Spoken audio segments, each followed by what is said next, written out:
www.attableek.com, the reviver of Iman. عسى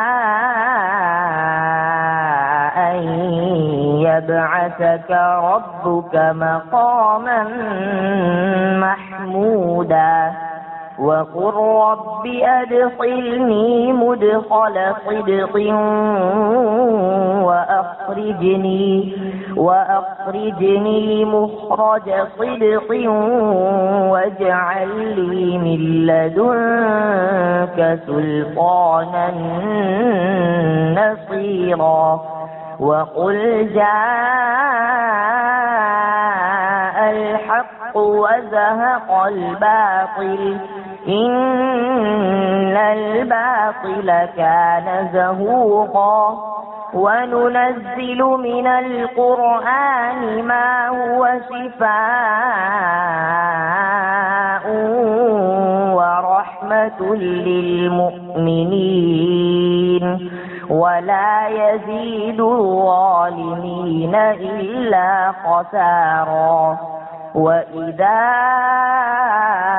أنعمنا على الإنسان أعرض ونأى بجانبه وإذا مسه الشر كان يئوسا قل كل يعمل على شاكلته فربكم أعلم بمن هو أهدى سبيلا صدق الله العظيم.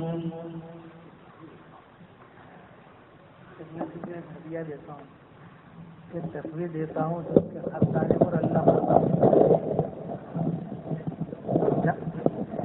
ایک تصویر دیتا ہوں جس کے ہر دانے پر اللہ اور محمد لکھا ہے.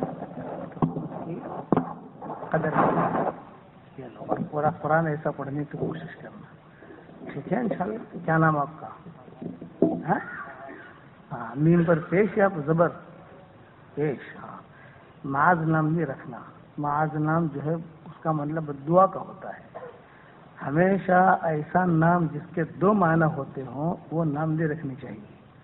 مثلا آصف تو آصف میں سواد ہے آصف. اب سواد تو کوئی پڑھتا نہیں. آصف بھائی کیم چھو؟ آصف بھائی کیا چاہیے؟ آصف بھائی تو بیچارہ ہمیشہ ٹینشن میں رہتا ہے. وہ آپ دیکھو جتنے بھی آصف نام کے ہوں گے ٹینشن میں ہی ہوں گے.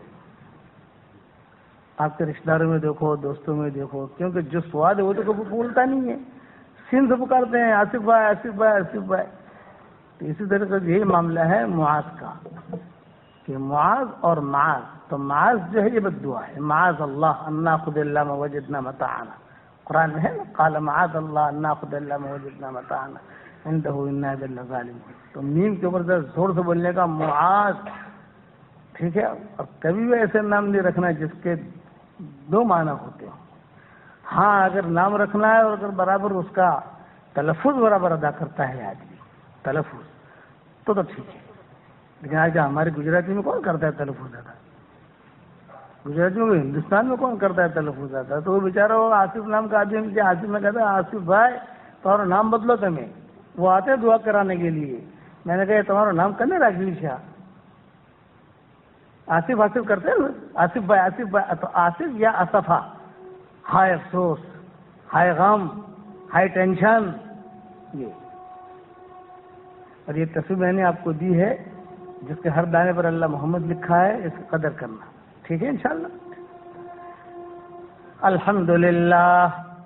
الحمدللہ نحمده ونستعینه ونستغفره ونؤمن به ونتوکل علیہ ونعوذ باللہ من شرور انفسنا ومن سیئات اعمالنا ونعوذ باللہ من شرور انفسنا ومن سیئات اعمالنا ونعوذ باللہ من شرور انفسنا ومن سیئات اعمالنا من يهده الله فلا مضل له ومن يضلله فلا هادي له ونشهد أن لا إله إلا الله وحده لا شريك له ونشهد أن سيدنا ومولانا محمدا عبده ورسوله صلی اللہ علیہ وعلا آلہ واصحابہ وبارک وسلم تسلیما کثیرا کثیرا. اما بعد فاعوذ باللہ من الشیطان الرجیم. بسم اللہ الرحمن الرحیم.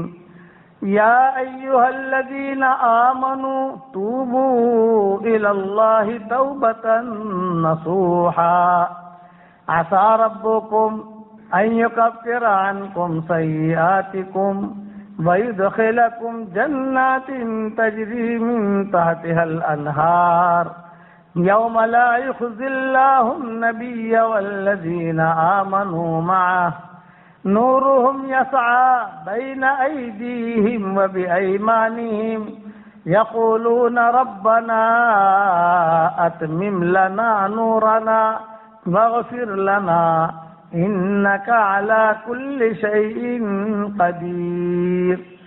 صدق اللہ العظیم. آپ کی گھڑی دے دو. گھڑی. قابل احترام بھائیوں، دوستوں اور بزرگوں، 3 باتیں بنیادی عرض کرتا ہوں جو ہر مسلمان کے لیے ضروری ہے. میرا بیان جو ہے شوقیہ مت سننا، ذمہ داری کے ساتھ سننا. ہم مسلمان ہیں، اس لیے ہماری بہت بڑی ذمہ داری ہے. کھاؤ پیو کماؤ مر جاؤ یہ ہمارا کام نہیں ہے، بلکہ بہت بڑی ذمہ داری لے کر اللہ نے ہمیں دنیا میں بھیجا ہے.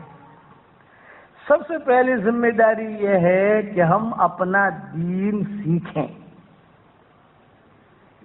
یہ سب پر ضروری ہے، چھوٹا بڑا کوئی بھی ہو سب پر ضروری ہے وہ دین سیکھے. دوسری ذمہ داری یہ ہے کہ ہم اپنے دین پر چلیں. تیسری ذمہ داری یہ ہے کہ اپنا دین دنیا میں پھیلے، ہم اس کی کوشش کریں کسی اعتبار سے بھی ہو، قدم کے ذریعے ہو، قلم کے ذریعے ہو، دعا کے ذریعے ہو، واٹس ایپ کے ذریعے ہو. بٹن ایک دبانا ہے کسی کو بات بتانے کے لیے. کسی زمانے میں اللہ والے لوگ ہوتے تھے جو آدمی کے دل پر یوں انگلی رکھتے تھے تو اس کا دل حرکت میں آ جاتا تھا. اب وہ اللہ والے تو رہے ہی نہیں. تو میں کہتا ہوں کم سے کم واٹس ایپ پر ہی انگلی رکھ لو یار، سامنے جو اللہ رسول کے بعد پہنچ جائے گی، کچھ پڑھا لے گا ہو. یہ ذمہ داری ہے. اچھا، کبھی بھی مایوس مت ہونا. کبھی آپ کے دل میں یہ بات نہ آوے کہ میں نے بہت گناہ کیے ہیں، اب میری معافی کی کوئی شکل ہے ہی نہیں. اس سے اللہ ناراض ہوتا ہے، اس سے اللہ خوش نہیں ہوتا. اللہ ناراض ہوتا ہے کہ اچھا مجھ سے مایوس ہو گیا. کبھی بھی مایوس مت بننا. مایوسی نام کی ہماری شریعت میں کوئی منزل ہے ہی نہیں. ہم سب گنہگار ہیں جتنے بیٹھے ہیں. کسی کے آنکھ کا گناہ ہے، کسی کی زبان کا گناہ ہے، کسی کا دل کا گناہ ہے، کسی کے مال کا گناہ ہے، کسی کے قدم کا گناہ ہے، کسی کے خیالات کا گناہ ہے. سب گنہگار ہیں. تو راستہ بتایا حضور صلی اللہ علیہ وسلم نے. گناہ معاف کرانے کے اسباب بتائے. میں نے کتاب لکھی ہے جس میں 313 یا 315 وہ حدیثیں جمع کی ہیں جن حدیثوں میں گناہ معاف کرانے کے اسباب ہیں. یہ کرو گناہ معاف، یہ کرو گناہ معاف، یہ کرو گناہ معاف. جب میری کتاب پوری ہوئی اس میں صرف گناہ معاف کرانے کی حدیثیں ہیں اور کچھ نہیں ہے، اور کچھ نہیں. خالی وہ حدیثیں جمع کی جس سے گناہ معاف ہوتے ہیں. لیکن میں دیکھتا ہوں، میں نے کہا امت ہے، گنہگار ہے، بیچارے مایوس ہو جاتے ہیں. کبھی ہم نے بہت گناہ کیے، کیا ہوگا؟ نا امید مت بنو. جب یہ کتاب پوری میں لکھ چکا تو میں بیٹھا ہوا سوچ رہا تھا کہ اس کا کیا نام رکھوں، اس کتاب کا نام کیا رکھوں. ایک خیال تھا کہ کیا نام رکھوں، کیا رکھوں، کیا رکھوں. تو اچانک ایک بڑے میاں ملاقات کے لیے آئے. ان کا اس کتاب سے کوئی تعلق نہیں.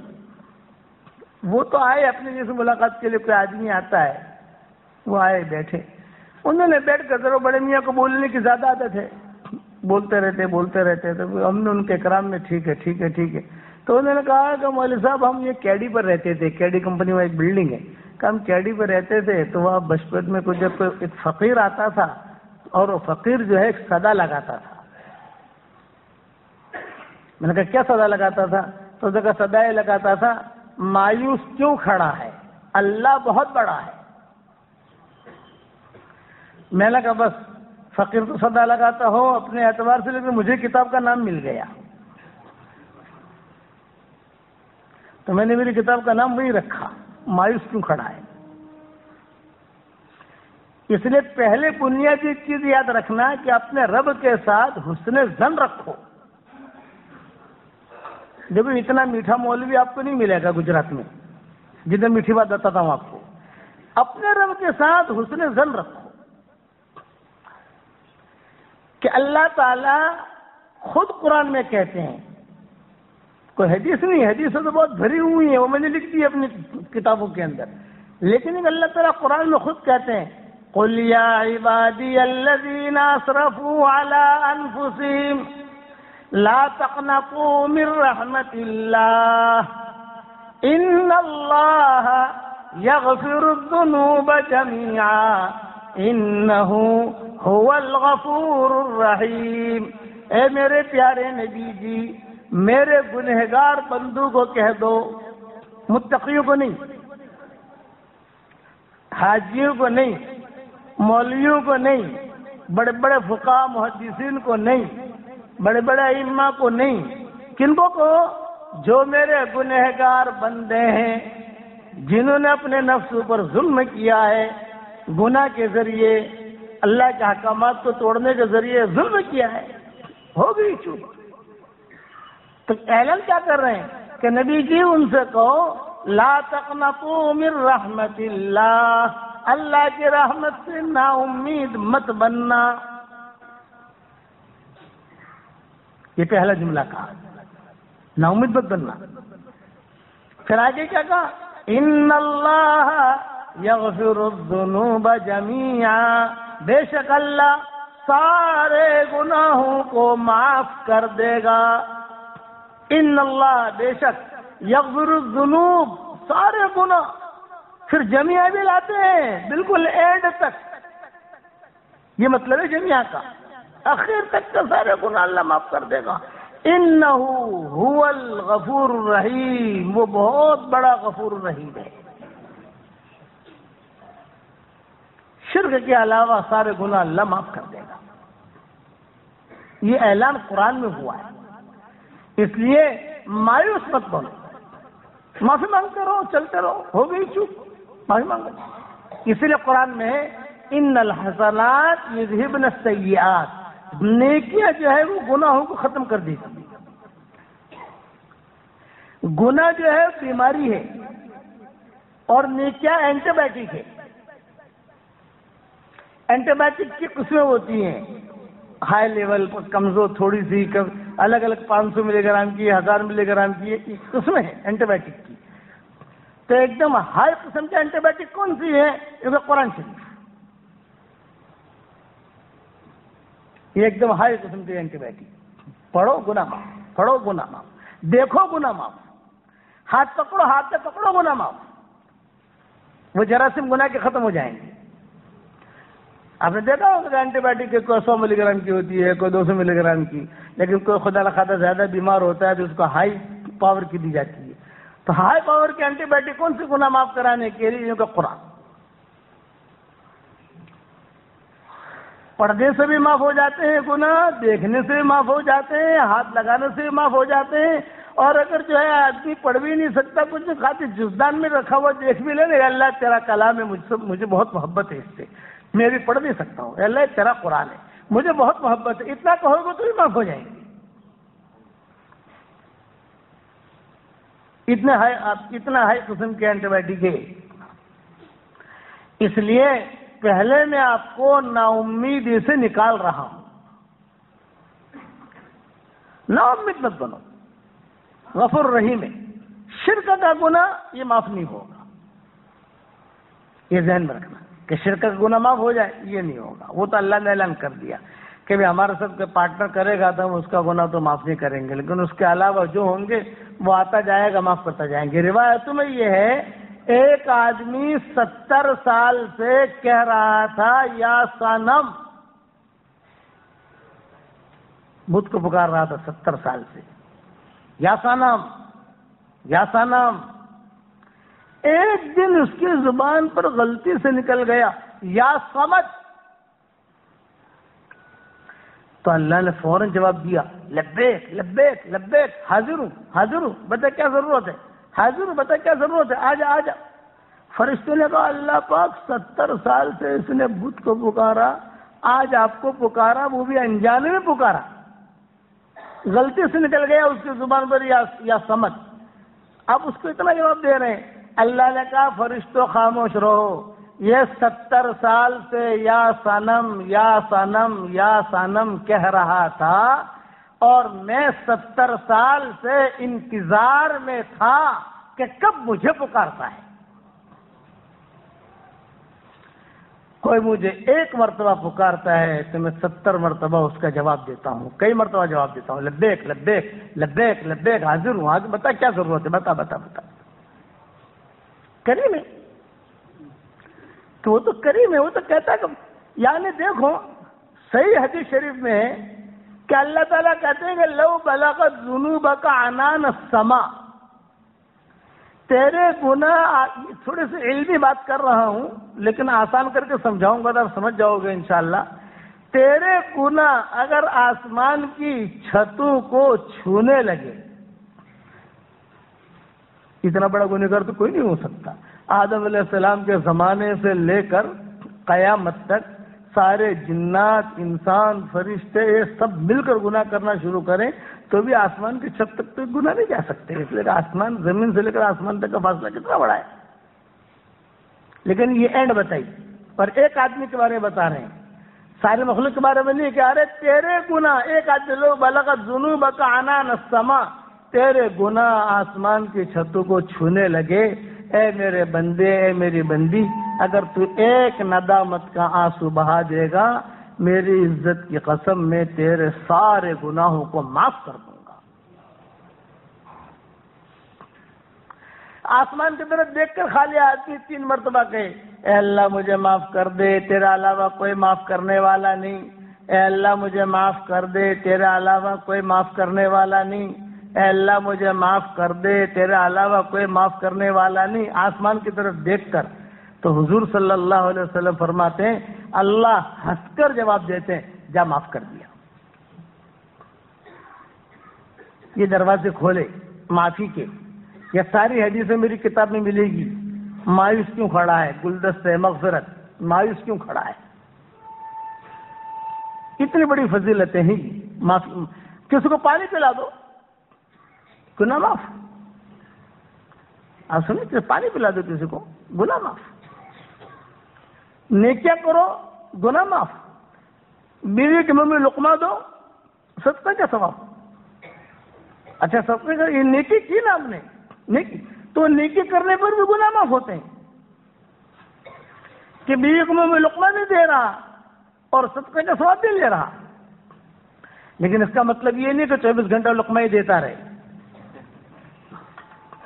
یہ نہیں کہ مولوی صاحب نے کہا بیوی کو لقمہ دے، نماز کا ٹھکانہ نہیں، اس کا ٹھکانہ.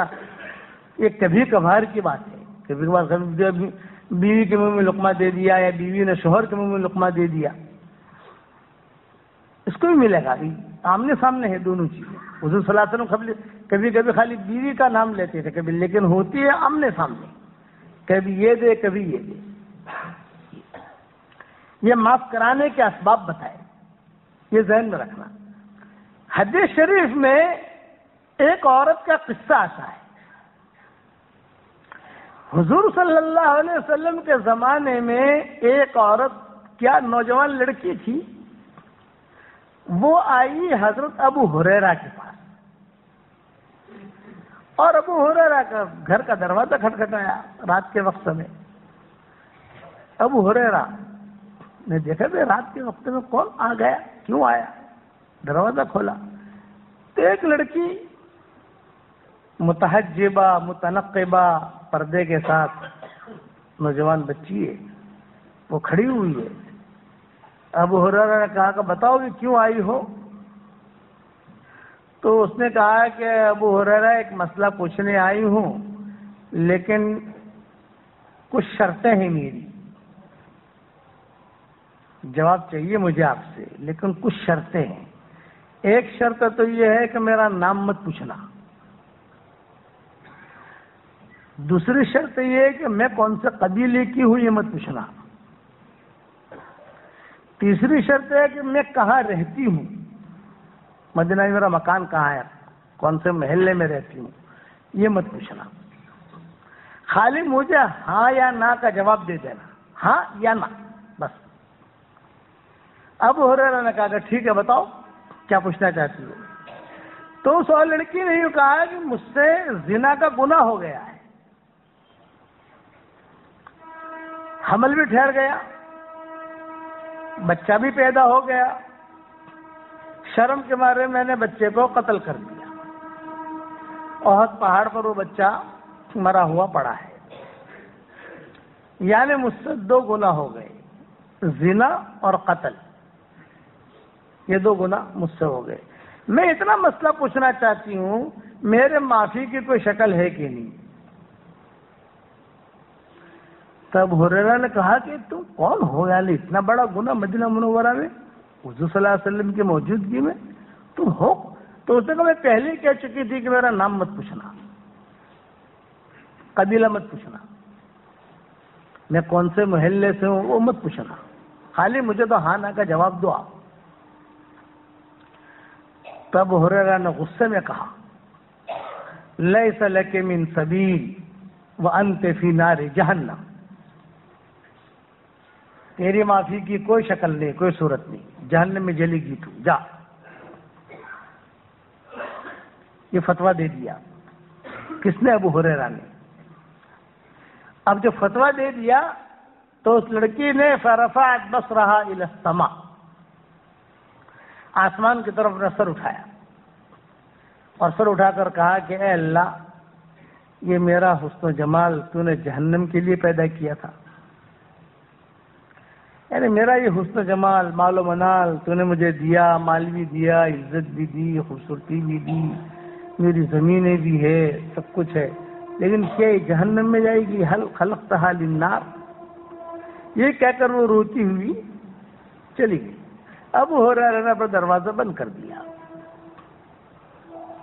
لڑکی تو چلی گئی. ابو ہریرہ گھر میں اپنا آرام کرنے لگے. فجر کی نماز کے لیے ابو ہریرہ جب حضور صلی اللہ علیہ وسلم کے پاس پہنچے مسجد نبوی میں، تو حضور کے پیچھے نماز پڑھتے تھے ابو ہریرہ. جہاں حضور صلی اللہ علیہ وسلم نماز سے فارغ ہوئے تو ابو ہریرہ جو ہے وہ سامنے آ کر بیٹھ گئے اور حضور صلی اللہ علیہ وسلم کے سامنے سارا رات کا قصہ بیان کیا. حضرت یہ ہوا، ایک لڑکی آئی تھی، یہ ہوا. تو آپ نے پوچھا کہ مفتی صاحب تم نے جواب کیا دیا، فتویٰ کیا دیا، آپ نے بتایا کیا اس کو، یہ تو بتاؤ. کہ میں نے کہا کہ انت فی النار، تو جہنم میں جلے گی، تیری معافی کی کوئی شکل نہیں. بس اتنا حضور صلی اللہ علیہ وسلم نے سنا. سنتے ہی حضور صلی اللہ علیہ وسلم سخت ناراض ہوئے، سخت ناراض. اور کیا کہا؟ اخطأت یا ابا ہریرہ، اخطأت یا ابا ہریرہ، اخطأت یا ابا ہریرہ. ابو ہریرہ تو نے غلط جواب دیا. اتنی مرتبہ کہا اخطأت یا ابا ہریرہ، اخطأت یا ابا ہریرہ، کہ ابو ہریرہ کہنے لگے کہ کبھی ایسا نہ ہو کہ وہ عورت کی چھٹی ہو جاوے، اس کی معافی ہو جاوے، کہ ابو ہریرہ تیری پکڑ نہ ہو جاوے، کہیں وہ جنت میں چلی جائے اور کبھی کچھ پتہ نہیں دیتی، کبھی تو جہنم میں نہ چلی جائے، کبھی تو اب اور کبھی تو جہنم میں نہ چلا جائے. روایت میں کہ حضور صلی اللہ علیہ وسلم سے پوچھا کہ حضرت مجھ سے چوک ہو گئی، آپ مجھے بتائیے کہ صحیح جواب کیا ہے. تو آپ نے کہا کہ دیکھو تمہارے دروازے پر وہ کھڑی تھی اپنے مسئلے کو لے کر. دیندار عورت ہے. دیکھو زانیہ کو دیندار کہہ رہے ہیں. کیا کرے گا؟ دیندار عورت ہے کہ جب تیرے دروازے پر آئی بن جائے گا کوئی بات نہیں، دیکھیں گے یہ کریں گے نا، اس کو فکر ہے اندر کا. وہ تیرے دروازے پر کھڑی تھی اپنے مسئلے کو لے کر اور وہ پوچھ رہی تھی اور اس کا مسئلہ عرش سے ٹکرا رہا تھا اور جبریل میرے دروازے پر کھڑا تھا اس کا جواب لے کر. وہ کھڑی تھی تیرے دروازے پر سوال لے کر اور جواب لے کر جبریل میرے دروازے پر کھڑا تھا. اور قرآن کی آیتیں نازل ہوئی ہیں، اس لیے پھر حضور صلی اللہ علیہ وسلم نے آیتیں پڑھ کے سنائی. الا من تاب وآمن وعمل عملا صالحا فأولئك يبدل الله سيئاتهم حسنات وكان الله غفورا رحيما. مگر جو توبہ کر لے اور اچھے اعمال کر لے تو اللہ تعالیٰ اس کے گناہوں کو خالی معاف نہیں کرے گا بلکہ اس کے گناہوں کو اللہ نیکیوں سے بدلے گا. معاف نہیں، اس کے گناہوں کو نیکیوں سے اللہ بدلے گا. یہ جواب ہے اس کا. جا ڈھونڈ اور اس کو یہ جواب دے. ابو ہریرہ نکلے. مدینہ منورہ کی چھوٹی سی بستی، کوئی لمبی چوڑی بستی تو تھی نہیں، چھوٹی سی بستی. ابو ہریرہ جو ہے گھر گھر، ارے وہ رات کو آئی تھی وہ عورت، وہ بچی، وہ اس گھر میں ہے، اس گھر میں ہے. تو ہر گھر سے جواب آ رہا کرنا یہاں تو نہیں ہے، یہاں تو نہیں ہے، یہاں تو نہیں. ارے بھی اس گھر میں پورا مدینہ چھان مارا ابو ہریرہ نے، لیکن ہر گھر سے جواب آیا نہ نہ نہ نہ. ابو ہریرہ کہتے ہیں ظہر تک ڈھونڈا نہیں ملی، عصر تک ڈھونڈا نہیں ملی، مغرب تک ڈھونڈا نہیں ملی، عشاء تک ڈھونڈا نہیں ملی. اب ظہر کی نماز ابو ہریرہ پیچھے پڑنے لگے کیونکہ حضور پوچھیں گے، پہلے صفحے پڑھوں گا تو پوچھیں گے کہ ابو ہریرہ کیا ہوا. عصر میں پیچھے، اور حضور صلی اللہ علیہ وسلم جان بوجھ کے دیکھتے تھے کہ ابو ہریرہ آیا ہے کہ نہیں آیا.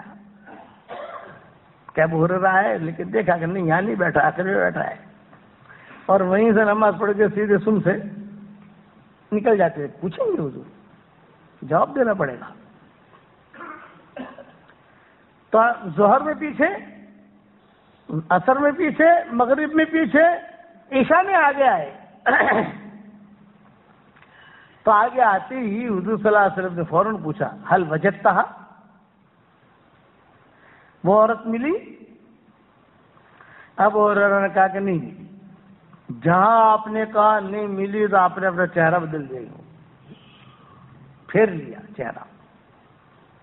اب ابو ہریرہ کو اور ٹینشن، یوں آ کر بیٹھے تو چہرہ حضور یوں کر لیں، یہاں آ کر بیٹھے چہرہ یوں کر لیں. حضرت معاف کر دیجئے، آپ نے فرمایا نا اس کو ڈھونڈو. ابو ہریرہ کہتے تھے کہ اب میں ٹینشن میں آ گیا. پہلے تو وہ عورت کو ٹینشن میں ڈالا، بھئی وہ تو ملی نہیں، ہو سکتا ہے مر گئی ہو سکتا ہے چلی گئی ہو، کیا ہوا اس کا کچھ پتہ نہیں. اور یہاں مسئلہ یہ ہے کہ حضور صلی اللہ علیہ وسلم ناراض ہو گئے. یہاں تک کتابوں میں لکھا ہے کہ ابو ہریرہ جب حضور صلی اللہ علیہ وسلم کے سامنے یوں آتے ہیں نا سامنے، تو حضور یوں منہ پھیرتے تھے. یہاں آ کے بیٹھتے حضور یوں منہ پھیرتے تھے، سامنے آتے تو حضور منہ پھیر دیتی. اب ابو ہریرہ ٹینشن میں کہ میں پکڑا گیا. اچھا صحابہ دیکھ رہے ہیں کہ کچھ معاملہ ہے، کچھ معاملہ ہے ابو ہریرہ کا اور حضور کا، لیکن کیا ہے کسی کو پتہ نہیں. یہاں تک وہ حضور جو ہے وہ اپنا مصلی سے اٹھ کر گھر میں چلے گئے. اب ابو ہریرہ کو اور ٹینشن کہ مسئلہ تو کچھ حل ہوا نہیں، کہاں میں نے فتویٰ دے دیا، اس لیے فتویٰ دینے میں جلدی مت کیجیے. تو کہاں فتویٰ دے دیا، پھنس گیا میں. اب گھر میں چلے گئے حضور تو گھر میں سے بلا نہیں سکتے آپ، تو گھر میں جا کر تو گھر کا ماحول. اب ابو ہریرہ نے اپنی جوتیاں بوتیاں لی، جوتیاں سنبھالی اور داڑھی پر ہاتھ ملتے ہوئے ٹینشن کے اندر جیسے آدمی رہتا ہے کہ یار کیا کروں، تھوڑا پسینہ پوچھتے ہوئے کہ کیا کروں. لیکن مطلب دو ہے، ایک تو وہ عورت کو غلط جواب دیا وہ مسئلہ، دوسرا حضور صلی اللہ علیہ وسلم ناراض ہو گئے وہ مسئلہ، تیسرا حضور ناراض ہوئے تو اللہ بھی تو ناراض ہو گئے نا. جو ساری چیز میری مخالف ہو گئی. گھر پر آ گئے، ان کی والدہ مشرکہ تھی، ابو ہریرہ کی ماں جو ہے یہ مشرکہ تھی، مسلمان نہیں تھی. تو گھر میں جو ہے ہمیشہ ٹینشن رہتی تھی ان کی ماں سے، کبھی کسی گھر میں ایک مورتی کی پوجا کر رہا ہے اور ایک اللہ کی عبادت کر رہا ہے، ایک بت پوج رہا ہے. اور ہمیشہ ماں، لیکن ماں تو ماں ہوتی ہے، چاہے مشرکہ ہو چاہے مسلمان ہو. ارے بیٹا کیا ٹینشن ہے تجھے آج؟ تو کہا اما آپ کو پتہ نہیں، بہت معاملہ گڑبڑ ہے. نہیں بتا تو صحیح کیا ٹینشن ہے کرنا نا، آپ نہیں سمجھ سکتے. حضور صدیق، یہ حضرت ابو ہریرہ کو بہت ٹینشن تھا اپنی ماں کا کہ میں ابو ہریرہ اور میری ماں مشرکہ. تو یہ حضور صلی اللہ علیہ وسلم کے پاس ایک مرتبہ غصے میں آئے ابو ہریرہ، اور یوں ہانپتے کانپتے. آپ نے فرمایا خیریت تو ہے؟ حضرت آج تو آیا ہوں، آج تو جو ہے بس میری ماں کے ساتھ میری انبن ہو گئی ہے اور میری ماں نے آپ کو گالیاں دی، کوئی گھر میں کی باتیں ہوئی. تو ابو ہریرہ نے حضور صلی اللہ علیہ وسلم کی طرف دعوت دی، اسلام کی طرف، کہ اماں مسلمان ہو جاؤ، دیکھو میں بھی مسلمان ہوں، فلاں مسلمان ہو گیا، فلاں ہو گیا فلاں. تو ماں نے جو حضور کو گالی دی، برا بھلا کہا. تو ابو ہریرہ دوڑتے ہانپتے کانپتے جو ہے وہ ناک میں سے پانی اور آنکھوں میں سے پانی اور آئے. ابو ہریرہ خیریت تو ہے؟ حضرت آج تو میری ماں کے لیے بس دعا کر دو، آپ ختم ہو جائے وہ عورت. تو آپ نے یوں ہاتھ اٹھائے. تو ابو ہریرہ نے پہلے سے آمین آمین کہنا شروع کر دیا، آمین آمین آمین آمین. اور آپ نے ہاتھ اٹھا کر دعا مانگی کہ اللہم اہد ام ابی ہریرہ، اے اللہ ابو ہریرہ کی ماں کو ہدایت دے دے. اے اللہ ابو ہریرہ کی ماں کو ہدایت دے دے. اب یہ تو بس دعا کرانے کے لیے آئے تھے اور یہاں حضور صلی اللہ علیہ وسلم نے دعا دے دی. تو ابو ہریرہ کا ٹینشن تو اترا نہیں، ارے تو وہ ماننے والی نہیں ہے، وہ جاؤ میری دعا ہے، جاؤ گھر جاؤ. ابو ہریرہ گھر پر آئے تو گھر کا دروازہ بند تھا اور پانی جیسے کوئی غسل کر رہا ہو. تو ماں نے پہچان لیا کہ ابو ہریرہ آئے. ماں نے اندر ہی سے کہا مہلن یا ابا ہریرہ مہلن، ابو ہریرہ وہی ٹھہرے رہنا، گھر میں آنا مت، میں غسل کر رہی ہوں. چھوٹے چھوٹے کمرے ہوتے تھے، گھر میں آنا مت. ابو ہریرہ کہتے میں کھڑا رہا.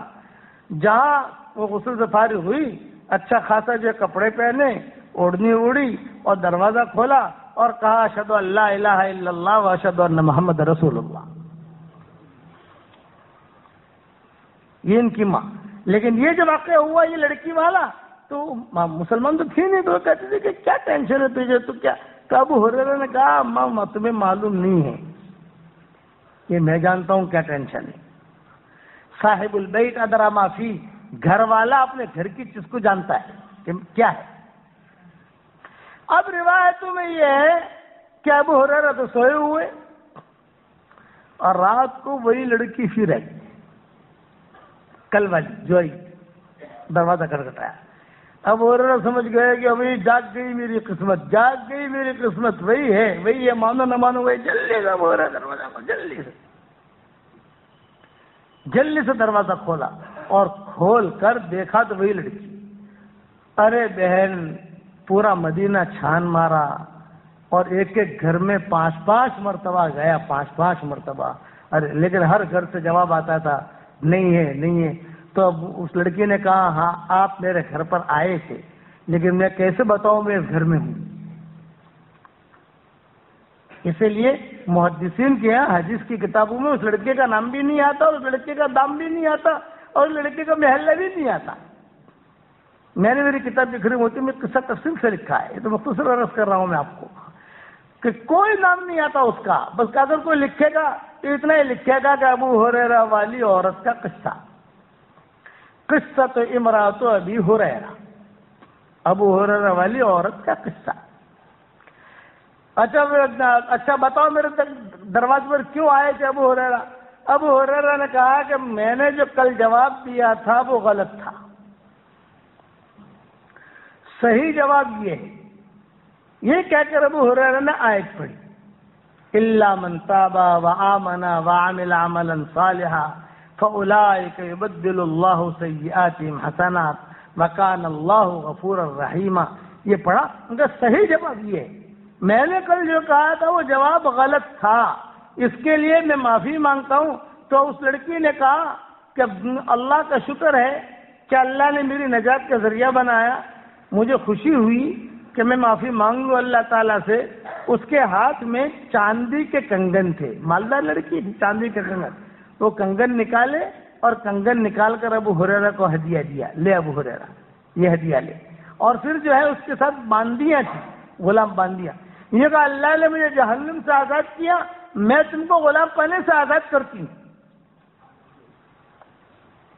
یہ معافی، اس لیے میں آپ سے کہتا ہوں نا امید مت بننا، بڑے سے بڑا گناہ ہو جائے۔ دیکھو مسئلہ بتاؤں، شادی شدہ مرد ہو یا شادی شدہ عورت ہو، ان سے زنا ہو گیا تو ان کے لیے رجم ہے ہماری شریعت میں، قصاص ہے۔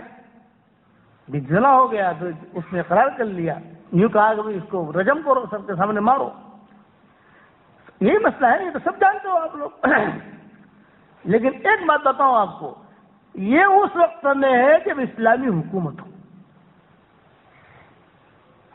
اسلامی حکومت نہیں ہے تو معافی کا دروازہ کھلا ہوا ہے۔ اسلامی حکومت ہو پھر ساری شرطیں ہوں، یہ کرو یہ کرو، خود اقرار کرے، سامنے والا بھی اقرار کرے، چار آدمی کے سامنے اقرار کرے، پھر قاضی فیصلہ کرے، سب ساری چیزیں ہوں اور اسلامی حکومت ہو۔ اس لیے سب سے بڑی چیز ہے توبہ، توبۃ نصوحا۔ میں نے قرآن شریف کی آیت پڑھی تو اے ایمان والو، یا ایھا الذین آمنوا توبوا الی اللہ توبۃ نصوحا، کہ ایمان والو نصوحا جیسے توبۃ نصوحا کا کیا مطلب؟ نصوحا اصل میں کہتے ہیں درزی کو، درزی کا توبہ سے کیا جوڑو بھائی؟ یہ آدمی سوچتا ہے درزی کا توبہ سے کیا جوڑو؟ آپ دیکھو نصوحا جو ہے، آپ تفسیر میں دیکھو گے تو جہاں تفسیر میں جہاں نصوحا کا ترجمہ تو کوئی درزی بھی لکھے گا، خیاط۔ تو مطلب کیا سوچنا پڑے گا نا کہ مطلب کیا کہ درزی جو ہے وہ کپڑے کاٹ کر ایک کپڑے کو دوسرے کپڑے سے جوڑ دیتا ہے۔ جیسے یہ کپڑا ہے، اس کو کاٹا بیچ میں اس کو جوڑ دیا، اس لیے اس کو نصوحا کہتے ہیں۔ تو توبہ کرنے والا بھی اللہ سے کٹے ہوئے کو اللہ سے جوڑ دیتا ہے، وہ اللہ سے جڑ جاتا ہے۔ اسی لیے حضور صلی اللہ علیہ وسلم نے معافی کی بہت شکلیں بتائی۔ ایک بڑے میاں آئے حضور سے، آج میں امید والی حدیث سے بتا رہا ہوں، یہ امت جو ختم ہوئی ہے کائے پر؟ ایسی حدیث مولویوں نے بیان کی، ارے تو جہنم میں جلے گا، ارے تیرے ساتھ تو یہ ہوگا۔ ارے بھائی کچھ رحمت کی حدیثیں بھی سناؤ یار، قرآن بھرا ہوا ہے، عذاب کی جتنی آیتیں ہیں قرآن میں، اس سے 3 گنا زیادہ آیتیں مغفرت کی۔ جیسے رات کی جتنی آیتیں اتنی دن کی ہے، اگر رات کی آیتیں 50 ہیں تو دن کی آیتیں 50، اگر جو ہے زمین کی آیتیں 50 ہیں تو آسمان کی آیتیں 50، وہ جوڑا لے کر اللہ چلیں کوانٹٹی کے اندر، جتنے اگر 100 ہیں تو 100 ہیں، آپ سمجھے کہ نہیں؟ اسی طریقے سے اس کو رکھ کے چلیں۔ ایک مرتبہ میں نے سبق اس کو تیار بھی کیا تھا، اور انشاءاللہ واٹس ایپ پر سبق آئے گا بھی انشاءاللہ، کہ رات اتنی مرتبہ اللہ نے بیان کیا تو دن بھی اللہ نے اتنی مرتبہ بیان کیا، چاند کو اللہ نے اتنی مرتبہ بیان کیا تو سورج کو اللہ نے اتنی مرتبہ بیان کیا، جو مقابلے میں۔ لیکن مغفرت اور عذاب، یہ کہ عذاب کی آیتیں اگر جو ہے 1% ہے تو مغفرت کی آیتیں جو 3% زیادہ ہے، اتنا دروازہ کھول دیا معافی کا۔ اس لیے کبھی بھی نا امید مت بننا، اور اس کا مطلب یہ بھی نہیں ہے کیا مول صاحب تو وہ سارا شیار ہے، گناہ کرو نا یار معافی طریقے سے، یہ بھی نہیں، کیونکہ وہ اللہ سے مذاق کر رہا ہے۔ حدیث شریف میں آتا ہے ایک آدمی مسجد میں آیا اور اس نے توبہ کی، اللہ نے اسے معاف کر دیا، باہر جا کر وہی گناہ کرتا ہے، پھر مسجد میں آ کر گناہ کرتا ہے، پھر مسجد میں آ کر معافی مانگتا ہے، پھر باہر جا کر گناہ کرتا ہے، تو حضور صلی اللہ علیہ وسلم فرماتے ہیں کہ یہ اپنے رب کے ساتھ مذاق کر رہا ہے۔ اللہ نے وقت دیا ہے، ٹائم دیا ہے آپ کو، آپ زندہ ہیں، صحت میں ہیں، ابھی آپ سورج جو مغرب سے طلوع نہیں ہوا ہے، معافی کا راستہ کھولا ہوا ہے، آپ معافی مانگ لیجیے، اپنے زندگی کو راہ راست پر ڈال دیجیے۔ ایک قصہ اور سنو، یہ تو ابو ہریرہ والی عورت کا قصہ ہوا۔ حضور صلی اللہ علیہ وسلم اور سارے صحابہ بیٹھے ہوئے، تو بعض مرتبہ بعض دیہاتی وہ ایڑے ٹیڑھی چیزوں کو لے کر بغیر ادب کے، بغیر کسی کے، کوئی ادب نہیں، کچھ نہیں، دیہاتی مسجد نبوی میں آتے تھے، دیہات کے رہنے والے، گامڑی، جنہیں اعراب کہتے ہیں قرآن زبان میں، اعراب۔ تو یہ دیہاتی آتے تھے تو صحابہ خوش ہو جاتے تھے۔ کیوں خوش ہوتے تھے؟ صحابہ کہتے ہیں کہ ہم اس لیے خوش ہوتے تھے کہ کئی چیزیں حضور صلی اللہ علیہ وسلم سے پوچھتے ہوئے ہم شرماتے ہیں۔ تو کوئی صحابی جو ہے دیہاتی کو سمجھا بجھا کر کہ بھائی تو نبی کے مجلس میں آئے، ذرا یہ سوال کر لینا، تو اس کو تو ادب کچھ آتا نہیں ہے کہ دیکھ اس کو پڑھاتے تھے، جیسے عبداللہ بن مسعود، عبداللہ بن عباس سے، کہ مسئلہ پوچھنا ہے، ہمیں پتہ نہیں ہے، لیکن تھوڑی حجاب آ رہا ہے، جھجک لگ رہی ہے کہ مسئلہ کیسے پوچھے، کیا ہے، تو ذرا اتنا پوچھ لینا۔ تو آ کر وہ بیچارہ دیہاتی ہوتا ہے، اس کو کچھ پتہ ہی نہیں کہ کیا ہے کیا نہیں۔ حضرت جی رحمۃ اللہ علیہ کے زمانے میں ہمارے والد صاحب رحمۃ اللہ علیہ، حضرت جی رحمۃ اللہ علیہ میوات گئے تھے اجتماع میں، تو وہاں پر جو ہے تشکیل وغیرہ ہوئی، تو تشکیل کچھ کم ہوئی، تو پھر جب وہ جو میو تھے، وہ قرب و جوار کے رہنے والے، وہ آئے ہمارے نظام الدین مرکز پر، تو ان سے حضرت جی نے پوچھا بھائی آپ کے علاقے میں ہم آئے تھے، آپ نے جماعتیں بہت تھوڑی دی تھی، تو کیوں آپ کیا اجتماع میں نہیں آئے تھے؟ تو انہوں نے کہا حضرت اجتماع میں تو آئے تھے ہم، لیکن کھانا کھا کر واپس آ گئے تھے۔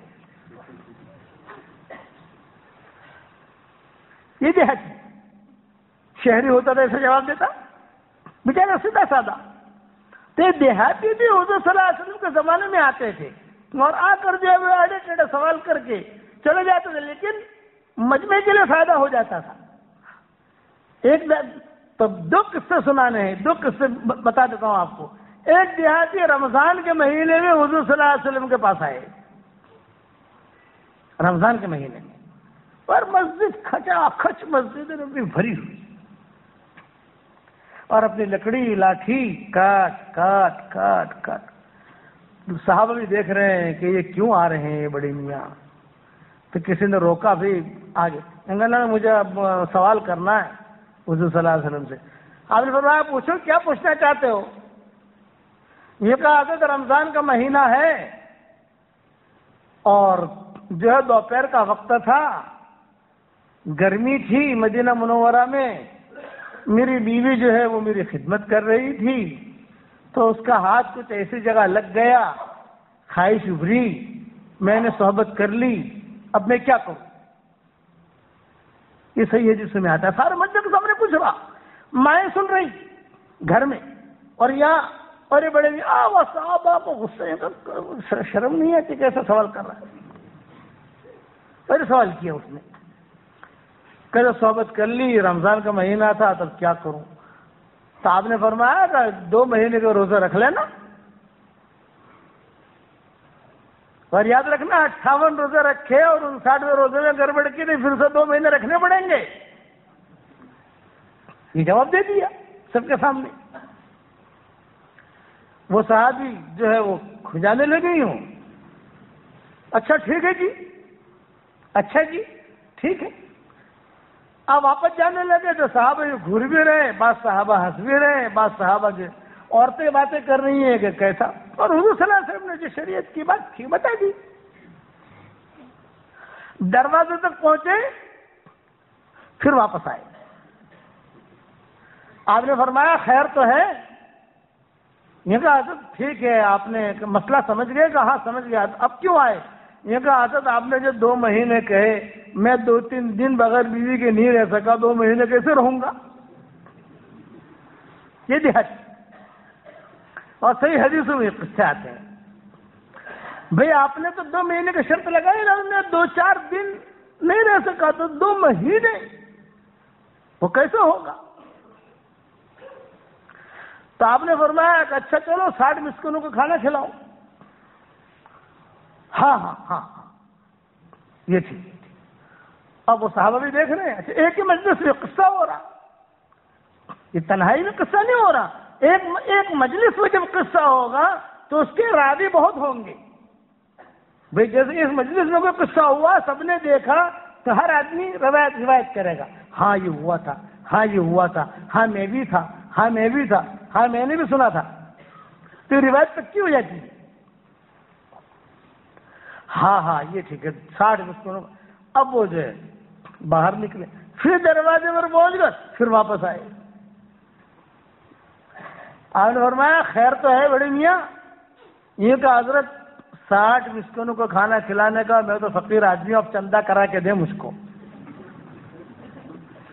یہ بیٹھے ہیں سب، تو ان سے چندہ کرا کے دیں مجھے، تو میں تو غریب آدمی ہوں، دیہات کا رہنے والا، میرے پاس تو کچھ نہیں ہے، چندہ کروا دیں آپ.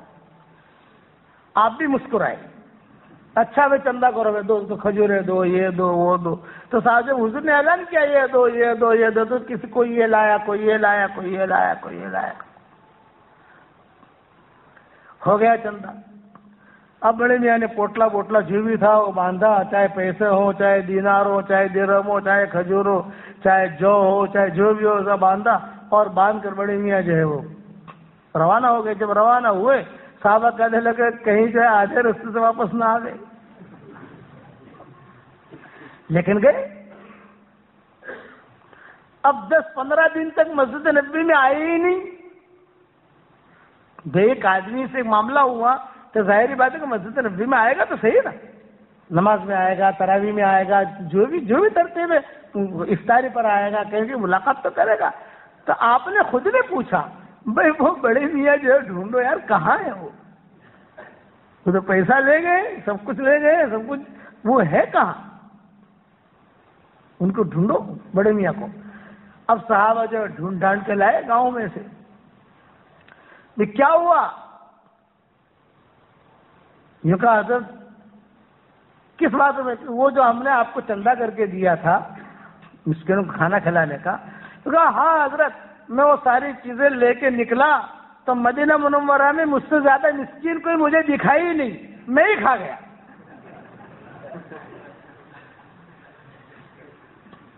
مجھ سے زیادہ کوئی فقیر تھا ہی نہیں. جیسا آپ ہنسے نا ویسے صحابہ بھی ہنسے. اب صحابہ غصہ ہونے لگے، یہ کہ یہ کیا؟ تو آپ نے فرمایا نبی بات، نبی کا جو اختیار ہوتا ہے نا، بعض چیزوں میں نبی کا اختیار ہوتا ہے، عام امتی کے لیے نہیں. جیسے سونے کی انگوٹھی عام مسلمان مرد نہیں پہن سکتا، لیکن براء ابن عازب کو حضور صلی اللہ علیہ وسلم نے پہنائی تھی. ایک غزوے کے موقع کے اوپر بہت کچھ مال آیا، غنیمت کا یہ سب، تو حضور صلی اللہ علیہ وسلم نے سب مال دیا، پھر انگوٹھی رہ گئی تھی سونے کی. آپ نے فرمایا بھی یہ انگوٹھی کس کو دوں؟ تو براء ابن عازب تھے، انہوں نے کہا کہ حضرت سب کو مال مل گیا، مجھے کچھ بھی نہیں ملا. اچھا تجھے کچھ بھی نہیں ملا؟ اللہ تیری انگلی. تو حضور نے خود نے پہنائی اور کہا کہ اللہ اور اس کا رسول تجھے پہنا رہا ہے. تو پہن کر آتے تھے تو لوگ اشکال کرتے تھے، ارے وہ سونا نے انگوٹھی پہنی ہے تم نے؟ ارے سنو ادو آرام سے. تو کہتے تھے کہ اللہ رسول نے پہنا ہی. ریشم کا کپڑا مرد نہیں پہن سکتا، لیکن حضور صلی اللہ علیہ وسلم نے عبد الرحمن ابن عوف کو اجازت دی تھی. ان کے بدن پر بال بہت تھے، عبد الرحمن ابن عوف کے بہت بال تھے، جوئیں پڑتی تھی یہ کر. تو انہوں نے وہ ریشم کا کپڑا پہن کر آتے تھے. جب ریشم کا کپڑا پہن کر آتے تھے صحابہ اشکال کرتے تھے کہ یہ کیا تم شورا کے آدمی اور یہ کیا کر رہے ہو بیٹا؟ تو انہوں نے فرمایا کہ اللہ نے مجھے اجازت دی، عبد الرحمن رسول نے مجھے اجازت دی ہے. عبد الرحمن ابن عوف کو دیکھے دیکھے خالد بن ولید نے بھی سلوا لیا. وہ بھی آ گئے خالد بن ولید ریشم کا جوڑا پہن کر. تو صحابہ نے خالد بن ولید پر اشکال کیا، تو خالد بن ولید نے کہا کہ چچا پہنتے ہیں۔ عبد الرحمن بن عوف اور خالد بن ولید ان کے مزاج میں میل نہیں تھا، ٹن ٹن رہتی تھی، سمجھ گئے نا آپ؟ عبد الرحمن بن خالد بن ولید، خالد بن ولید جوشیل آدمی اور عبد الرحمن بن عوف سنجیدہ آدمی، بڑی عمر کا، عشر مبشرہ میں تھے، اور حضور صلی اللہ علیہ وسلم نے ان کے پیچھے نماز پڑھی۔ رسول نبی کسی منافق کے پیچھے نماز نہیں پڑھے گا۔ دو آدمیوں کے پیچھے حضور نے نماز پڑھی، ایک ابو بکر اور ایک عبد الرحمن بن عوف۔ تو ہمیشہ ان کے آپس ہوتے، جہاں خالد بن ولید نے دیکھا کہ عبد الرحمن بن عوف نے پہنا ہے تو انہوں نے بھی نقل کر لی، پہن کر آ گئے۔ حضرت عمر نے کہا کہ یہ کیا تم پہن کر آئے؟ یہ کہا کہ عبد الرحمن بن عوف پہن کر آتے ہیں، آپ منع نہیں کرتے، خالد پہن کر آتا ہے منع کرتے ہو آپ۔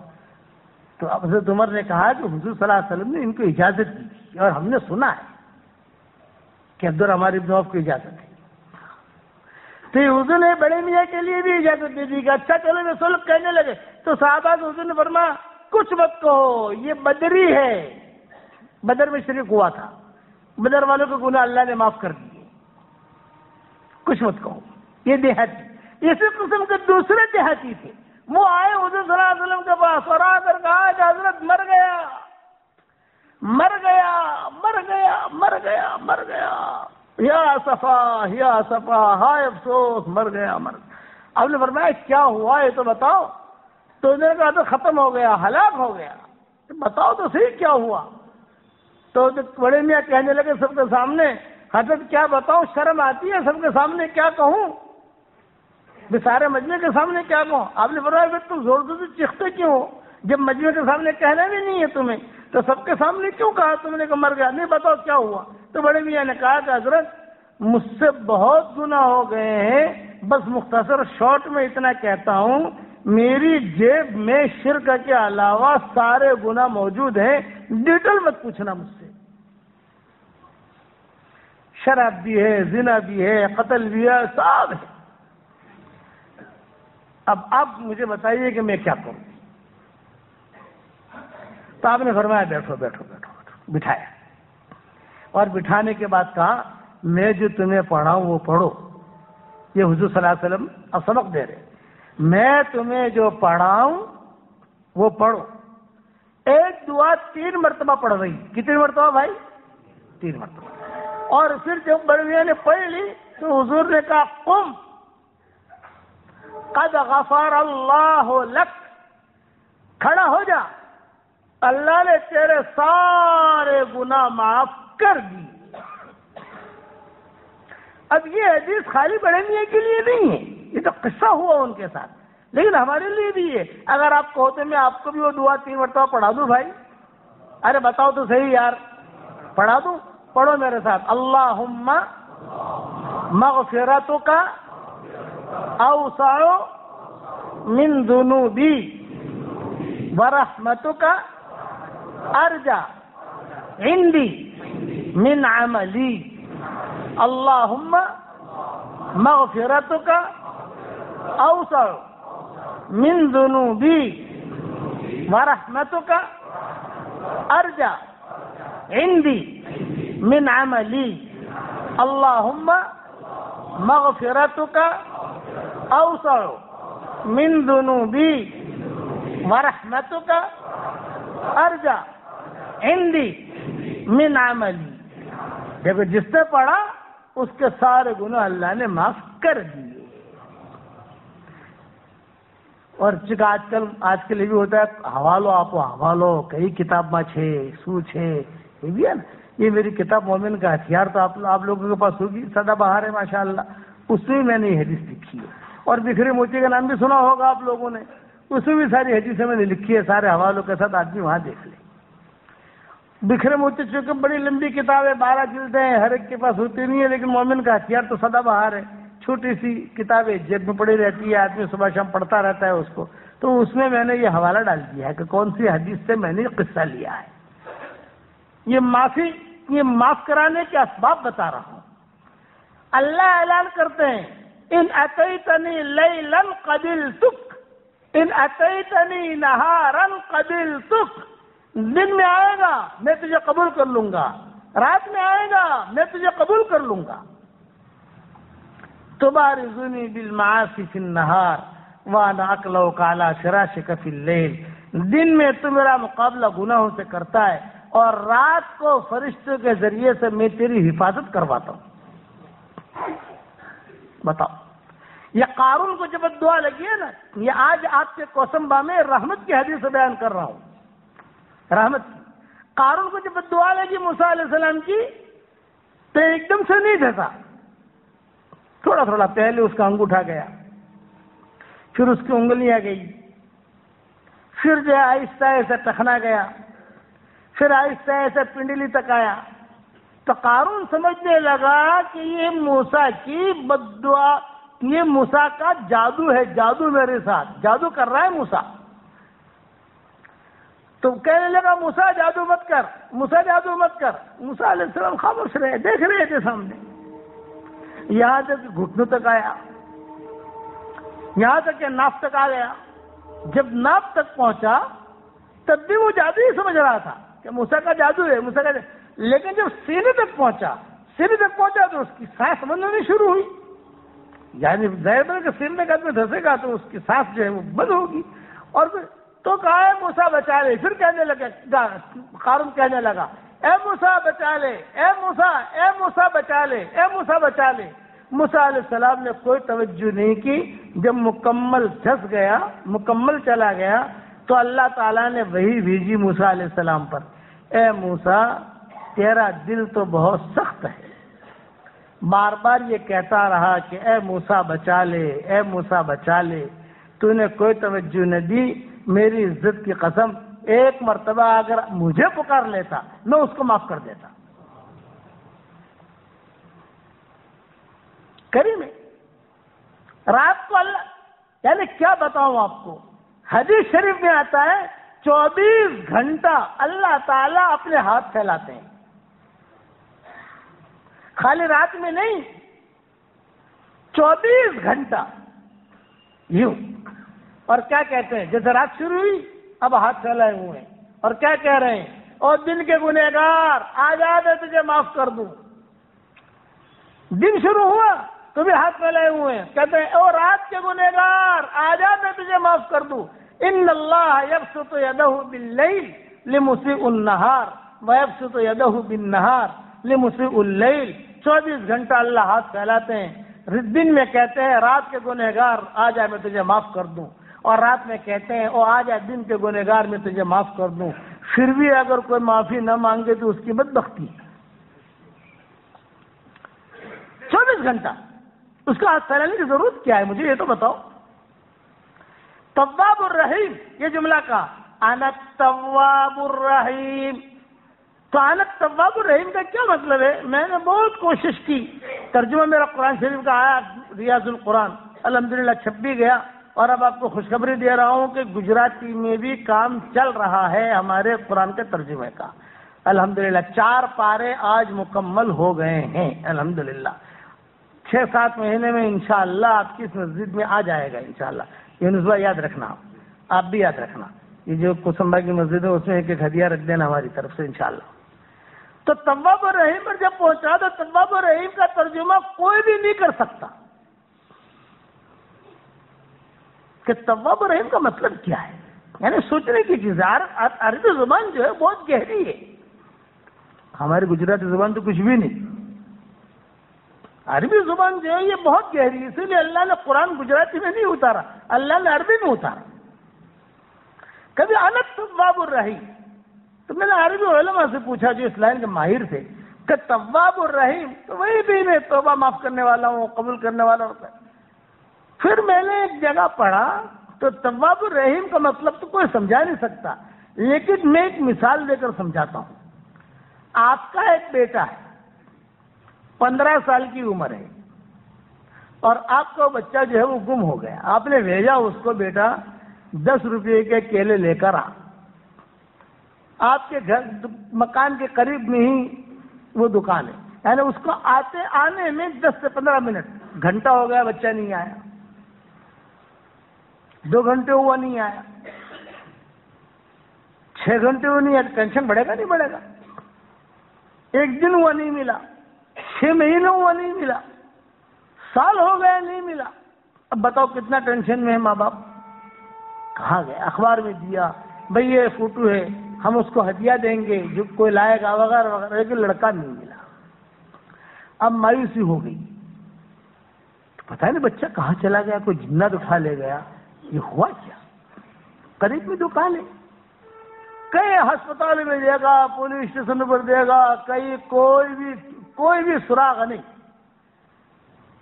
ماں اور باپ دونوں بیٹھے ہوئے گھر میں, باہر لڑکے کھیل رہے تھے تو اس میں پردہ ہٹایا, ماں نے دیکھا تو کہا کہ اوہ تو آپ تو چھوکرو چھے رمیش ہے. باپ نے کہا کہ نانا تو خواب جو ہے تو خواب دیکھ رہی کہ نانا چوکس یہ چھے. اب جو ہے باپ نے بھی دیکھا, باپ نے کہا کہ ہاں بھائی بچوں کے ساتھ کھیل رہا ہے. اب بتاؤ ماں باپ بیٹھے رہیں گے؟ بیٹھے, فوراً اپنے بیٹے کو بلایا, بھائی وہ لڑکا جو کھیل رہا ہے, ارے ہاں یہ چھے. بہن اپنی بیٹی کو بلایا کہ وہ جو لڑکا اپنا جو گم ہوا, ہاں یہ چھے. اب یہ دونوں ماں باپ جو لپک کر جاتے ہیں اس کے پاس, اس کو پکڑنے کے لیے, اس کو کہتے ہیں تواب الرحیم, جو رحم جو ابھرتا ہے اندر سے. اللہ کہتے ہیں کہ تو تھوڑا بھی میرے پاس آئے نا, ایسا لپک کر میں تجھے لے لوں گا. یہ ہے تواب الرحیم کہ تو تھوڑا بھی میرے پاس آئے گا میں تجھے لپک کے لے لوں گا. آجا آجا آجا. جیسے ماں باپ بچے کو جانے دیں گے, اس کو کتنا پکڑ کے کہیں گے کہ آجا آجا. یہ تواب الرحیم.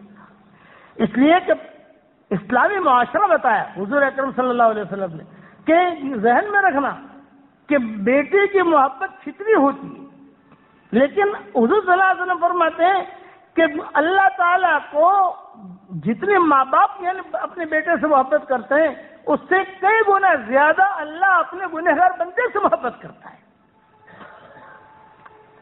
اس لیے اٹھتے بیٹھتے, دیکھو میں آسان طریقہ بتاؤں آپ کو, اٹھتے بیٹھتے اتنا کہتے رہنے کا کہ اللہ معاف کر دے. یہ بھی استغفار میں آتا ہے. استغفار کا مطلب یہ نہیں ہوتا کہ استغفر اللہ الذی لا الہ الا هو الحی القیوم واتوب الیہ پورا پڑھو آپ, وہ تو آپ کی غفلت کے ساتھ پڑھتا ہے. لیکن یہ کہ اٹھتے بیٹھتے اے اللہ معاف کر دے, اے اللہ معاف کر دے, اے اللہ معاف کر دے. اور گناہ معاف کرانے کے اسباب بتائے. 100 مرتبہ سبحان اللہ و بحمدہ جو پڑھ لے گا, حضور صلی اللہ علیہ وسلم فرماتے ہیں 100 مرتبہ سبحان اللہ و بحمدہ جو پڑھ لے گا, سمندر کے جھاگ کے برابر بھی اس کے گناہ ہوں گے تو اللہ معاف کر دے گا. 1,24,000 نیکیاں ملیں گی. نمبر 3 کہ جنت کے اندر 100 کھجور کے درخت لگ جائیں گے. نمبر 4 کہ یہ تسبیح اللہ کو بہت پسند ہے, اسی لیے فرشتے بھی یہی تسبیح پڑھتے ہیں. نمبر 5 یہ حدیث عام طور سے بیان نہیں کرتا, لیکن آج کوسبہ میں بیان کر دیتا ہوں, دھیان سے سننا. کہ ایک مرتبہ صحابہ آئے حضور صلی اللہ علیہ وسلم کے پاس اور آ کر کہا کہ حضرت ایک سوال کرنا ہے. آپ نے فرمایا پوچھو. یہ کہ حضرت غفلت کی وجہ سے تہجد نہیں پڑھی جاتی, بخیلی کی وجہ سے مال بھی نہیں نکلتا, اور بزدلی کی وجہ سے جہاد میں بھی نہیں جایا جاتا. یعنی بڑے بڑے جو کام ہیں, تہجد پڑھنا, مال لگانا, یہ ہے کہ مال ختم ہو جائے گا تو مال بھی نہیں نکلتا جیب میں سے, اور جو ہے یہ تہجد بھی نہیں ہوتی, اور اللہ کے راستے کی نقل و حرکت بھی نہیں ہوتی. ہم کیا کریں؟ تو آپ نے فرمایا سبحان اللہ بحمدہ پڑھا کرو, یہ اس کا بدل ہو جائے گا. بتاؤ صحیح حدیث ہے, لیکن زیادہ مولویوں کو سنانا مت بھائی. ہاں کہیں گے بھائی ان لوگوں تو بہت رحمت دلا دی. ایک حدیث میں جملہ ہے کہ سبحان اللہ بحمدہ بہت پڑھا کرو, اور دوسری حدیث میں یہ ہے کہ خالی ذکر کیا کرو. حضور نے فرمایا ایک جملہ کا کہ سبحان اللہ بحمدہ بہت پڑھا کرو, یہ ادلا بدلا ہو جائے گا, یعنی اس کے مقابلے میں آ جائے گا. اور دوسری حدیث میں فرمایا کہ جو ہے ذکر کیا کرو. درود پڑھو، قرآن پڑھو، یہ پڑھو تو تھوڑا قریب ہو جاؤ گے. یہ ترتیب بتائی حضور اکرم صلی اللہ علیہ وسلم، یعنی مایوسی والی بات نہیں بتائی. یہ نہیں بتایا کہ مایوس ہو جائے آدمی کا تو فکر مت کر، شرک مت کرنا. ہاں شرک والی بات ایسی خطرناک ہے کہ وہ کسی صورت میں بھی معاف نہیں ہوگی. اس لیے آدمی اپنا ایمان بھی تازہ کرتا رہے، اپنا ایمان تازہ کرتا رہے. ایمان تازہ کیسے کرے؟ کبھی لا الہ الا اللہ پڑھ لیا، کبھی سبحان اللہ پڑھ لیا. اس لیے میں واٹس ایپ کا ہمارا جو ایکسٹرا سبق آتا ہے اس میں تھوڑا تھوڑا پڑھا دیتا ہوں. بھائی اتنا پڑھ لو، تمہیں اتنا تو مل ہی جائے گا. اور یقینی ہے اس میں کوئی اخلاص کا ہونا شرط نہیں ہے. یہ نہیں ہے سبحان اللہ بحمدہ باوضو پڑھو، اخلاص کے ساتھ پڑھو اور جو تو تمہیں جنت کا درخت لگے گا، ایسا نہیں ہے. آپ اگر غفلت کے ساتھ پڑھو گے تو بھی مل جائے گا، ناپاکی کی حالت میں پڑھو گے تو بھی مل جائے گا. یہی تو سہولتیں بتائی شریعت نے. ایک قرآن ایسی چیز ہے کہ اسے پاکی کی حالت میں پڑھنا پڑے گا.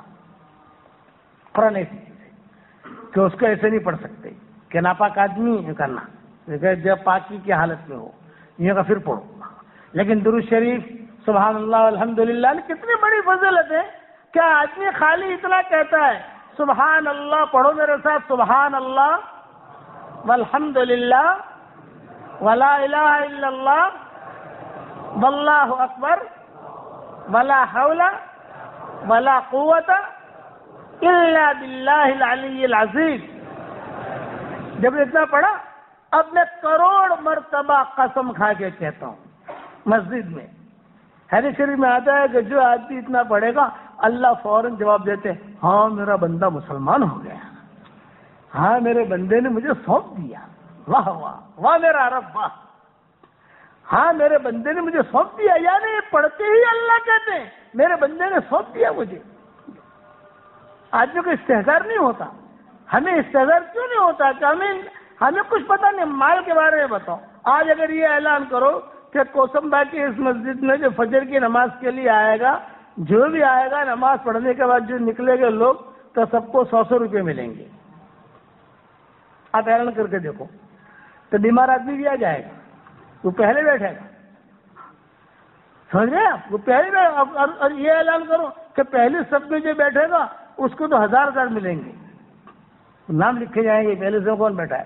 بیمار آدمی کیونکہ مال کا نفع سامنے، نیکی کا نفع سامنے نہیں کہ یہ نیکی میں کروں گا تو کیا ملے گا. حالانکہ یہی نیکی مرنے کے بعد کام آتی ہے.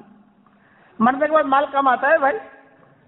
جو سبحان اللہ پڑھا وہ کام آئے گا، جو درود شریف پڑھا وہ کام آئے گا، جو قرآن پڑھا وہ کام آئے گا، جو دن کا کام کیا وہ کام آئے گا. اس کے لیے میرے پیارے بھائیوں، یہ بات میں آپ سے درخواست کرتا ہوں، اپنی زندگی کو غفلت میں مت گزارو. میں یہ نہیں کہتا آپ کاروبار مت کرو، نہ، ہماری دعوت ہے ہی نہیں. خوب کرو کاروبار، اچھا کرو ماشاءاللہ، اللہ بہت برکت دے آپ کو. لیکن اپنے دین کو لے کر، اپنے دین کو پیچھے کر کے نہیں، دین کو لے کے چلو. قرآن کو لے کے چلو، نماز کو لے کے چلو، دعاؤں کو لے کے چلو. اور ایک اہم بات آپ کو بتاؤں، زبان کی حفاظت کرو. زیادہ بولو مت.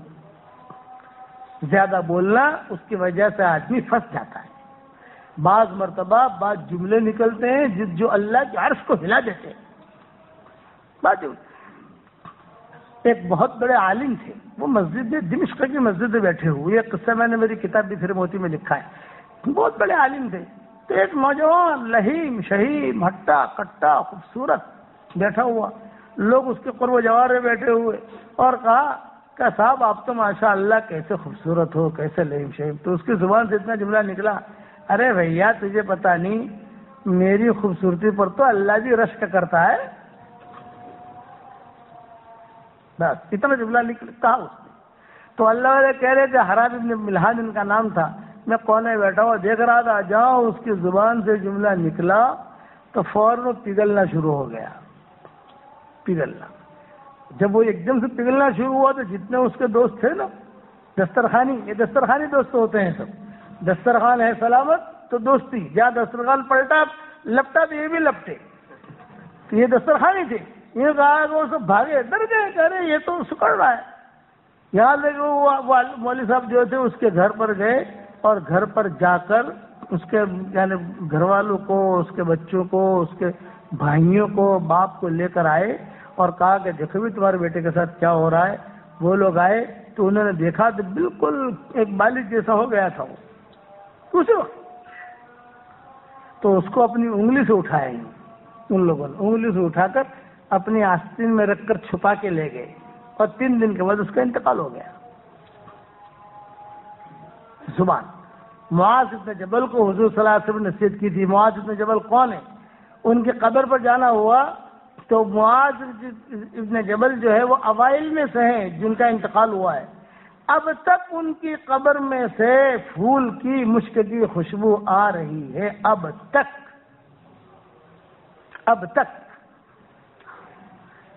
یعنی پرانی بات نہیں کہ گئے تو خوشبو. سوچا کہ شاید کسی نے عطر ڈالا ہوگا. تو ایک بڑے میاں فلسطین کے باہر بیٹھے ہوئے زیتون کھا رہے تھے. چچا خوشبو. تو یہ کہا کہ میں 100 سال سے یہاں بیٹھا ہوا ہوں اور 100 سال سے خوشبو سونگ رہا ہوں. حضور صلی اللہ علیہ وسلم نے ان کو وصیت کی تھی، کہا کہ مجھے وصیت کرو. تو آپ نے فرمایا اپنی زبان کی حفاظت کرنا. ان کو کہہ رہے ہیں اپنی زبان کی حفاظت کرنا، زیادہ بولنا مت. زیادہ بولے گا تو آدمی غیبت بھی ہو جائے گی، جھوٹ بھی بولے گا، کسی کو دھوکہ بھی دے گا، 2 جملہ کہے گا جس کی وجہ سے کسی کو تکلیف ہو. یعنی حضور صلی اللہ علیہ وسلم نے ہمارے معاشرے میں اتنا پاکیزہ معاشرہ بتایا.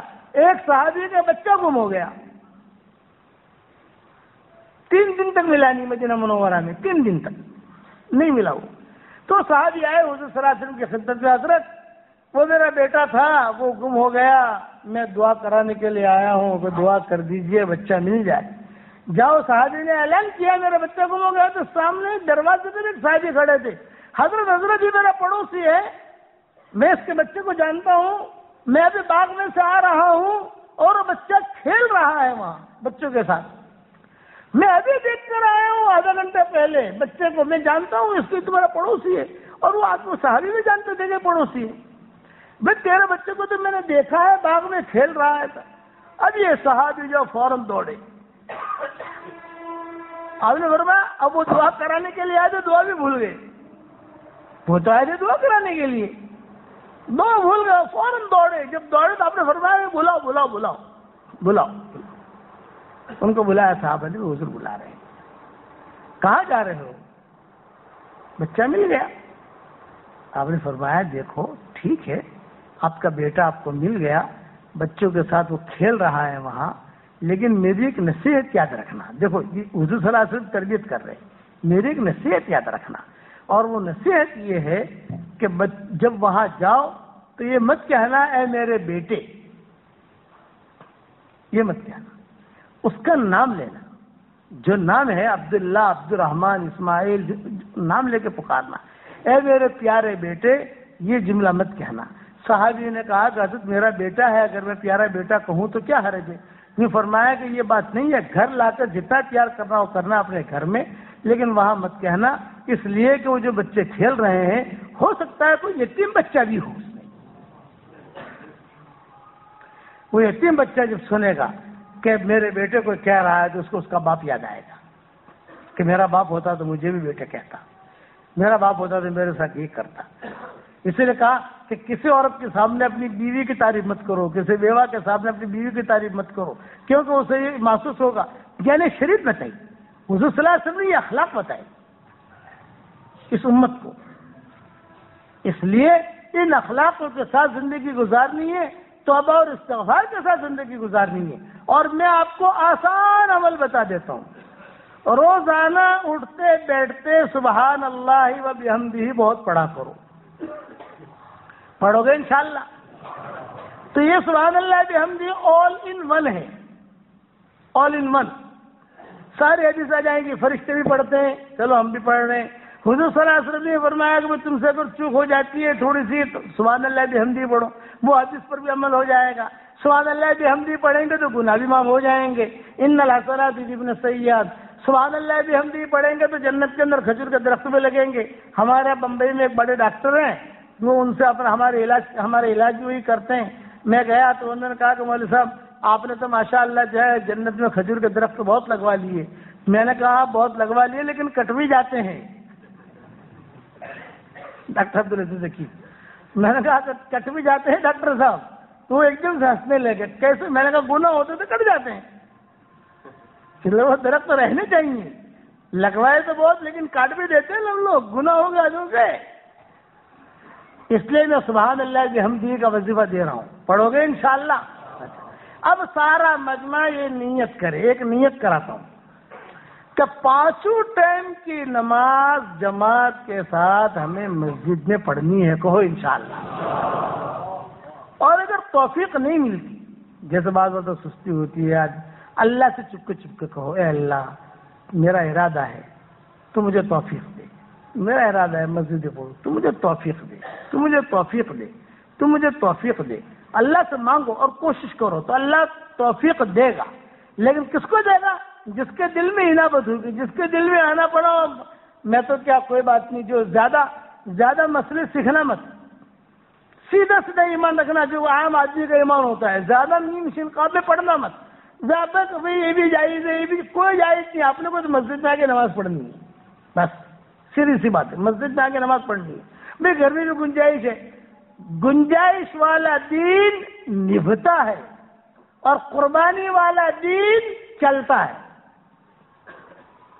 یہ جملہ یاد رکھنا, قربانی والا دین یہ دوڑے گا اور گنجائش والا دین یہ نبھے گا. تو ہمیں تو چلانے والا دین چاہیے. حضور صلی اللہ علیہ وسلم نے ہمیں گنجائش والا دین نہیں دیا. حضور صلی اللہ علیہ وسلم, دیکھو مفتی کے پاس کون جائے گا بھائی؟ فتویٰ کہنا, فتویٰ یہ حدود شریعت کو بتاتا ہے, یہ حد ہے, بارڈر. تقویٰ یہ مزاج شریعت کو بتاتا ہے. تقوی والا کبھی مفتی صاحب کے پاس جائے گا ہی نہیں.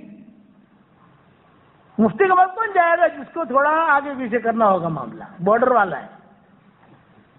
کیا ابھی جائز ہے کہ نہیں, ابھی جائز ہے کہ نہیں, ابھی جائز ہے کہ نہیں, وہ بارڈر والا, وہ کمزور ایمان والا ہے. تقوی والا یہ کہا, ہمارے والد صاحب رحمۃ اللہ علیہ بہت اچھی مثال دیتے تھے کہ آپ کا ایک باغ ہے, کھیت ہے, تو آپ کا جو جانور ہے وہ کھیت کے بیچ میں چل رہا ہے تو وہ محفوظ ہے. لیکن وہ چلتے چلتے بارڈر تک پہنچ گیا تو چلتے بارڈر تو اب خطرہ ہے کسی دوسری بارڈر میں چلا جائے گا. اس لیے یہ جو سود کا فتویٰ اور یہ فتویٰ لیتے ہیں نا, وہ اس لیے لیتے ہیں تاکہ جو ہے بچے, لیکن اس سے بچا نہیں جاتا. وہ تقوی والی زندگی آدمی گزارے. تقوی کے ساتھ اللہ کی مدد ہے, فتوے کے ساتھ اللہ کی مدد نہیں ہے. ان اللہ مع المتقین, یہ اونچی بات ہے کہ ان اللہ مع المتقین. تقوی کیا آدمی جو بارڈر پر کیوں جا رہے؟ ہم بارڈر پہ کیوں جائیں گے بھائی؟ ہمیں تو حضور صلی اللہ علیہ وسلم نے چیز بتائی ہے بھائی تم بیچ میں رہو. اسی لیے حضور اکرم صلی اللہ علیہ وسلم کے یہاں مکمل تقوی, حضرت ابوبکر کے یہاں مکمل تقوی, حضرت عمر کے یہاں مکمل تقوی. انتقال ہو رہا ہے حضرت عمر کا, یعنی تقوی کی بھی حد ہے. حضرت عمر کی 2 بیویاں تھیں. میں لمبا ہو گیا, تھوڑا پورا کر لوں بھائی. ارے بھائی پورا کر لوں. حضرت عمر کی 2 بیویاں تھیں. ایک بیوی جو ہے وہ حضرت عمر کے بہت قریب تھی, ایک بیوی تھوڑی دور رہتی تھی مدینہ منورہ سے. تو حضرت عمر کے جو قریب مدینہ منورہ میں رہتی تھی جو بیوی, تو ظاہری بات ہے کہ اسے پتہ چلتا تھا کہ کون آتا ہے کون جاتا ہے. مرکز ہے مدینہ منورہ, کون آتا ہے کون جاتا ہے کیا. تو یہ کسرا وغیرہ کے خزانچی, کسرا وغیرہ کے لوگ آتے تھے سب. تو بھیا نے سفیر آتے تھے, تب وہ حساب کتاب لاتے تھے, جو بھی حساب کتاب چلتا تھا اس دور کے اعتبار سے وہ سب لے کر آتے تھے جاتے تھے. تو ایک مرتبہ اس کی, میں تقویٰ بتا رہا ہوں, تو ایک مرتبہ وہ بیوی نے دیکھ لیا حضرت عمر کی زبان سے اتنا جملہ نکل گیا کہ بیگم آج شام کو جو ہے 2 آدمی آنے والے ہیں جو بڑے اہم ہیں اور کسرا کے سفیر ہیں, ایران کے اور قیصر کے بڑے لوگ ہیں, تو ذرا تھوڑا کھجور وغیرہ ٹھنڈا پانی وغیرہ اس کا تھوڑا سا انتظام کر لینا. بہت اچھا. اب وہ بیگم نے سارا انتظام کیا. باندی کو جا کر کہا کہ دیکھو کون کون ہے. تو حضرت عمر بیٹھے ہیں, فلاں بیٹھے ہیں, فلاں بیٹھے ہیں, فلاں بیٹھے ہیں, 2 بھی. اچھا تو ان کو دیکھ لینا, وہ جو سفیر ہے نا وہ ذرا چہرہ ذہن میں رکھنا. ہاں ٹھیک ہے ٹھیک ہے. اب وہ چہرہ ذہن میں رکھا, سب کچھ میٹنگ ہو گئی, مشورہ ہو گیا. حضرت عمر چلے گئے اپنا نماز پڑھانے کے لیے، اور یہ دو سفیر جو تھے یہ بھی آہستہ آہستہ وضو وغیرہ کی تیاری میں. تو حضرت عمر کی بیوی نے باندیوں سے کہا کہ وہ جو سفیر ہے اس سے پوچھو کہ کب جائے گا ایران واپس. باندی نے پوچھا کہ آپ کب جاؤ گے؟ تو اس نے کہا 15 دن کے بعد. ٹھیک ہے، جب 15 دن کے بعد آپ کو جانے کا ارادہ ہو تو ذرا ہمارے یہاں آ جانا، تھوڑا کام ہے. حضرت عمر کو پتہ نہیں، حضرت عمر تو مسجد میں ہے، اور یہ باندی کے ذریعے سے بات ہو رہی ہے کہ جب تمہارا جانے کا ارادہ ہو تو ہمارے یہاں اس گھر میں آ جانا، تھوڑا کام ہے، تھوڑا سامان لے جانا ہے. بہت اچھا. اب وقت آیا، وہ سفیر آیا، باندی نے دروازہ کھولا. باندی جانتی تھی، تو باندی نے کہا کہ آپا وہ آئے ہیں، سفیر جا رہے ہیں. اچھا یہ پوٹلی دے دو، اور یہ کہو کہ کسرا کی جو بیوی ہے، رانی ہے، اس کو ہدیہ ہے میری طرف سے، اتنا کہہ دو. تو اس نے بہت عزت کے ساتھ لیا. بھی رانی کا ہدیہ ہے، رانی کا خط ہے، تو بہت عزت کے ساتھ رکھا، اپنی اٹھنی پہ رکھا، اور سب ترتیب سے جو ہے وہاں پہنچا. وہاں پہنچ کر رانی کو کہا کہ یہ امیر المومنین حضرت عمر کی بیوی نے آپ کے لیے یہ ہدیہ دیا ہے. تو رانی نے پوچھا کہ تم واپس کب جاؤ گے مدینہ؟ ان کا 2 مہینے کے بعد جاؤں گا. جب مدینہ جاؤ سب خطوط وغیرہ ڈاک وغیرہ لے کر تو ذرا مجھ سے مل لینا. بہت اچھا. اب وہ آیا، میں مدینہ جا رہا ہوں، کل نکل رہا ہوں. یہ کہا بھی یہ پوٹلا رکھا ہے، یہ اس بیوی کو دے دینا، اس عورت کو جس نے میرے لیے بھیجا تھا. کوئی عطر تھا، وہ عطر بھیجا تھا عمر کی بیوی نے. یمن کا عطر تھا. اس زمانے میں یمن کے عطر بھی آتے تھے، جیسے ہمارے زمانے میں ہندوستان کے عطر ہوتے ہیں. اب جو ہے وہ قاصد مدینہ آیا، مکان تو پتا تھا اس کو. اس نے فوراً جا کر دستک دی تو وہی باندھی جانتی تھی. اس نے کہا کہ یہ تھیلا ہے، وہ بیوی نے بھیجا ہے، کسرا کی بیوی نے. اس نے آ کر حضرت عمر کی بیوی کو دیا. اب حضرت عمر کی بیوی نے جو کھولا تو اس میں فیروزہ، ایران کا فیروزہ تو بہت قیمتی ہوتا ہے، پتھر، ہیرے جواہرات، عطر کی شیشیاں، اور بڑا مال، درہم، دینار، سونا، چاندی. اب حضرت عمر کی بیوی جو اس نے دیکھا، یہ دیکھا تو اس کو ذرا چھپایا، اس کو دیکھا تو اس کو چھپایا. جس عورت کا عادت ہوتی ہے کہ کوئی دیکھے نہیں، یہ چھپائے. یہ ابھی وہ سارا کام کر رہی تھی حضرت عمر کی بیوی، کچھ صفائی کرنے لگی. کچھ فیروزے تھوڑے سے گندے ہو گئے تھے، کچھ دھول وغیرہ لگتی ہے تو اپنی اوڑھنی سے اتنے میں حضرت عمر آ گئے. حضرت عمر نے کہا کہ سبحان اللہ، یہ کیا؟ مالداروں کی چیز فقیروں کے یہاں، یہ کیا؟ تو حضرت عمر کی بیوی نے جواب دیا کہ مجھے ہدیہ آیا ہے. ہدیہ. حضرت عمر نے کہا اچھا، بڑے ہدیے آتے ہیں تمہیں بھائی، ہمیں بھی تو ایسے ہدیے نہیں آتے. بھائی ہدیہ آوے تو امیر المومنین کو آنے چاہیے نا. بھائی تمہیں ہدیہ کیسے آیا، کس نے بھیجا؟ یہ تقویٰ بتا رہا ہوں، تقویٰ، کہ تقویٰ کسے کہتے ہیں. تو بیوی نے کہا کہ ایک عورت نے بھیجا. اچھا لیکن وہ عورت کوئی تو ہوگی، کون سی عورت نے بھیجا؟ یہ کہا کہ کسرا کی بیوی نے. اچھا ہو، کسرا کی بیوی سے تمہارا کیا رشتہ؟ وہ تو بڑی عورت ہے، بڑی کالونی، یعنی اس زمانے میں اس کی بیوی سے تمہارا کیا تمہارا زمانے جاہلیت میں کوئی رشتہ رہا ہے، کوئی تعلقات رہے ہیں، کوئی تمہاری جو ہے کوئی؟ لیکن نہ کوئی رشتہ تو نہیں، لیکن تعلقات ہیں. کہ کیسے تعلقات ہیں؟ لیکن تھوڑی بات تو سمجھ میں آ رہی کہ تمہیں. یوں کہا کہ وہ قاصد جا رہا تھا تو میں نے جو ہے کچھ عطر کی شیشیاں بھیجی، تو عطر کی شیشیاں بھیجی تو اس نے جواب میں یہ بھیجا. حضرت عمر نے کہا ہاں، قاصد کے ساتھ آپ نے کچھ بھیجا تو اس کے جواب میں اس نے یہ سارا خزانہ بھیجا. آپ نے تو بھیجا تھوڑے سے 2-4 شیشیاں، لیکن چونکہ بڑی عورت ہے.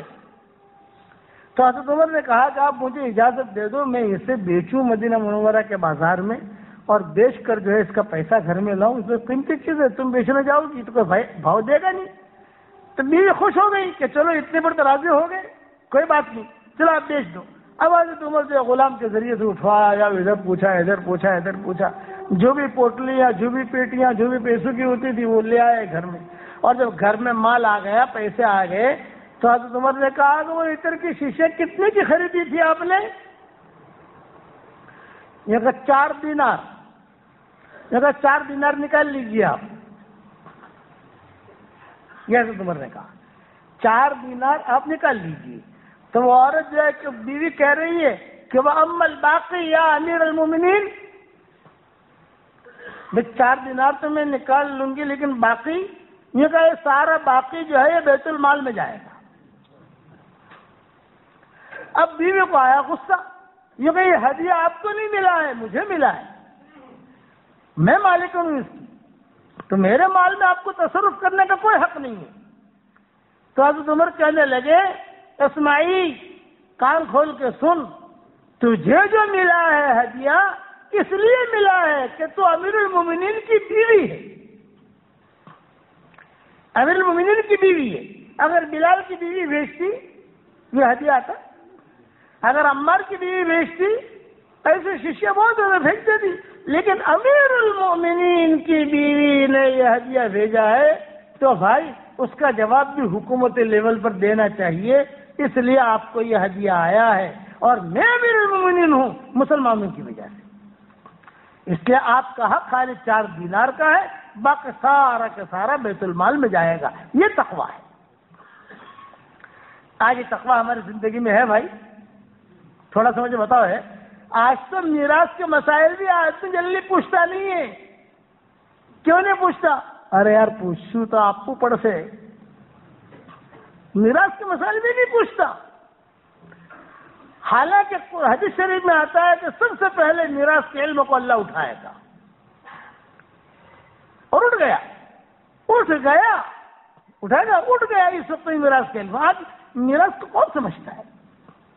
وجہ حضور صلی اللہ علیہ وسلم پہلے ہی کہہ گئے تھے. حضرت عمر رضی اللہ تعالیٰ عنہ جب اذان کی فضیلتیں حضور نے بیان کی، اذان دینے والے کا یہ ہوگا، اذان دینے والے کی گردن بہت اونچی ہوگی اور سب گواہی دیں گے، اس کی قبر پر کیڑے نہیں پڑیں گے. جب آپ نے کہا کہ لا یدود فی قبورہم، مؤذن کی قبر میں کیڑے نہیں پڑیں گے،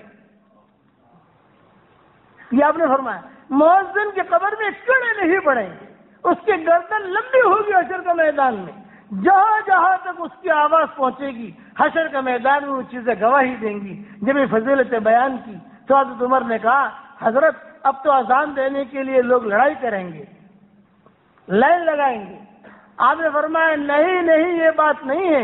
ایک زمانہ آئے گا میری امت پر کہ غریب سے غریب، کمزور سے کمزور آدمی اذان دے گا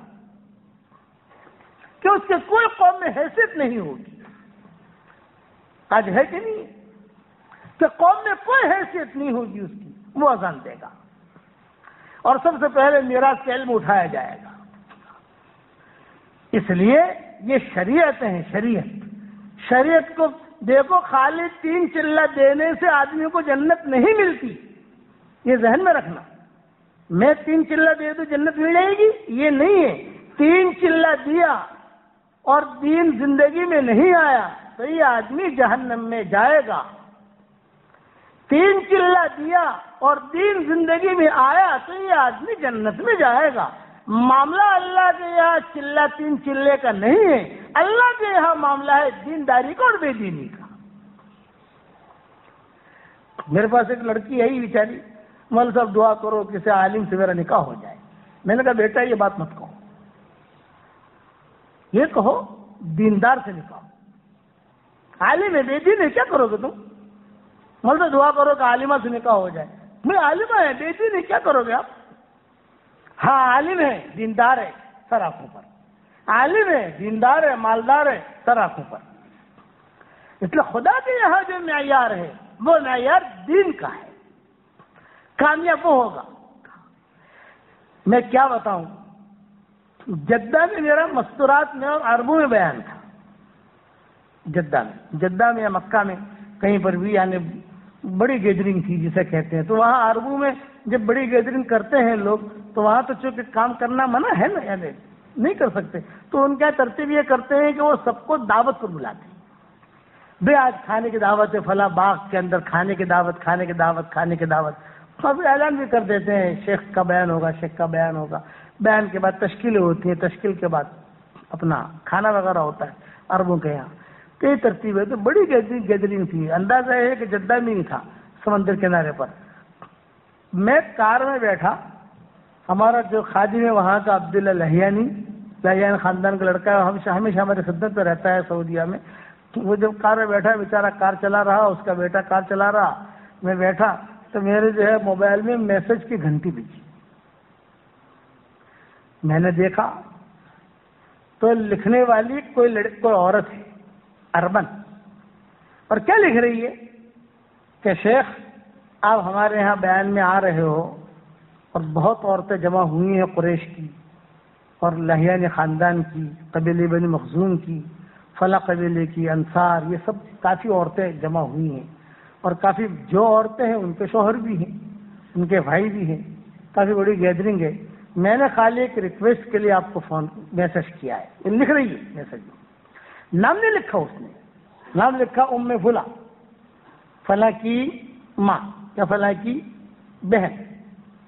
میسج کیا لکھ رہی ہے کہ آپ جب بیان کرو گے تو آپ کے سامنے ایک آدمی بیٹھا ہوا ہوگا جو عمامہ پہنا ہوا ہے، کرتا اس نے ایسا پہنا ہے، آنکھوں میں اس کا سرما ہے، اور اس کے ہاتھ میں تسبیح ایسے دانے کی ہے، اور ایک عصا بھی ہے اس کے ہاتھ میں، اور جو ہے وہ صافہ اس قسم کا سارے اس نے حلیہ، اور بالکل آپ کے دائیں بائیں کہیں ہوگا وہ آدمی، اور یہ شکل کا ہے، یہ شکل کا آدمی ہے. اور جو بھی اس نے، بس میری اتنی درخواست ہے کہ آپ بیان کرو تو تھوڑا سا کہنا کہ بھی اللہ کے راستے میں نکل کر سدھر کر آؤ. تو عورت کہہ رہی سدھر کر آؤ، یہ کہو ان کو، خالی گھوم پھر کر مت آؤ. ہمارے والد صاحب رحمۃ اللہ فرماتے تھے کہ میری جماعت میں نکلا، گھوم پھر کر آیا اور کچھ سدھر کر نہیں آیا، حشر کے میدان میں اٹھا کر جہنم میں اللہ ڈال دے گا. جا بھائی تجھے خالی کھانے پینے کے لیے نہیں بھیجا. اب عورت آخر میں کیا لکھ رہی ہے یہ سنو، کیا شیخ آپ کیا مرکز پر جب یہ آتا ہے تو یہ ایسا بن کے رہتا ہے جیسے جبریل علیہ السلام کا بھائی ہے. تو اور لکھ رہی، اور جب میرے یہاں آتا ہے یہاں تو ایسا بن کے رہتا ہے کہ ابلیس بھی اس سے مشورہ کرتا ہے. بولے ایسی تبلیغ سے کیا فائدہ، یہ لکھ رہی وہ عورت. تو میں نے عبداللہ لہیانی سے کہا کہ عبداللہ لہیانی یہ کسی عورت کا میسج ہے، اس کا نام بم تو لیا نہیں، نمبر تو دیا نہیں. میں نے کہا میسج ہے عورت کا. کہا ہاں وہ بیٹھا ہے، وہ شیطان وہ سامنے بیٹھے گا تمہارے. وہی پہچان گیا کہ وہ شیطان وہ سامنے بیٹھے گا. یہ عبداللہ لہیانی نے کہا، وہاں کا شورا کا آدمی سعودیہ کا. میں نے کہا جو شیطان تمہارے سامنے بیٹھے گا وہ. تو میں نے کہا تم لوگ سمجھاتے نہیں. یہ کہا مولوی صاحب اب تو یہ لوگ جو ہے نا ان کو جتنا بھی سمجھاؤ یہ سدھرنے والے نہیں ہیں. عبداللہ لہیانی کہہ رہا ہے. اس لیے آپ حضرات سے درخواست ہے ٹائم ضائع مت کرنا، جماعت میں نکلو. ہمارے والد صاحب رحمۃ اللہ علیہ جملہ کہتے تھے، ہمارے ابا کو تو پہچانتے ہو نا بھائی، ایک جملہ کہتے تھے کہ میری جماعت میں اصول کے ساتھ 3 دن بھی آدمی لگائے گا تو 3 دن میں قطب بن کے لوٹے گا. چلا نہیں، 3 دن میں قطب بن کے لوٹے گا، 3 دن میں. اور ابا قصہ خود سناتے تھے. منگلی گندوری ہماری مسجد ہے تو اب نے یہ کہا کہ 1960 میں یا 1961-62 میں ایک بہت بڑا گویہ تھا. ابھی اس کے بچے ملتے ہیں ہمیں. بہت بڑا گویہ، یعنی حکومت بھی اس سے ڈرے، ڈاکو بھی تھا، گویہ بھی تھا، اور یہ سارے قہوے خانے چلاتا تھا وہ.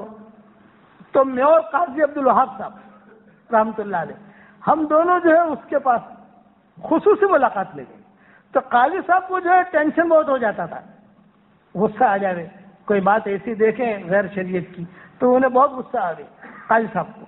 شام میں گئے قاضی صاحب ہمارے والد صاحب رحمۃ اللہ علیہ، وہ شامی بیچارہ جو امام تھا وہ خطبہ دینے کے لیے اوپر چڑھا تو اس کی داڑھی نہیں. اب قاضی صاحب کو تو پارا گیا. قاضی صاحب تو وہی بھرے مجمع میں کھڑے ہو گئے اور امام کو وہاں سے پکڑ کر جان نیچے پٹکا. بھرے مجمع میں جماعت نیچے پٹکا اس کو کہ تو امام ہے شام کی مسجد کا اور داڑھی نہیں تھی. ابا کہتے تھے کہ میرے لیے زندگی کا سخت دن تھا یہ.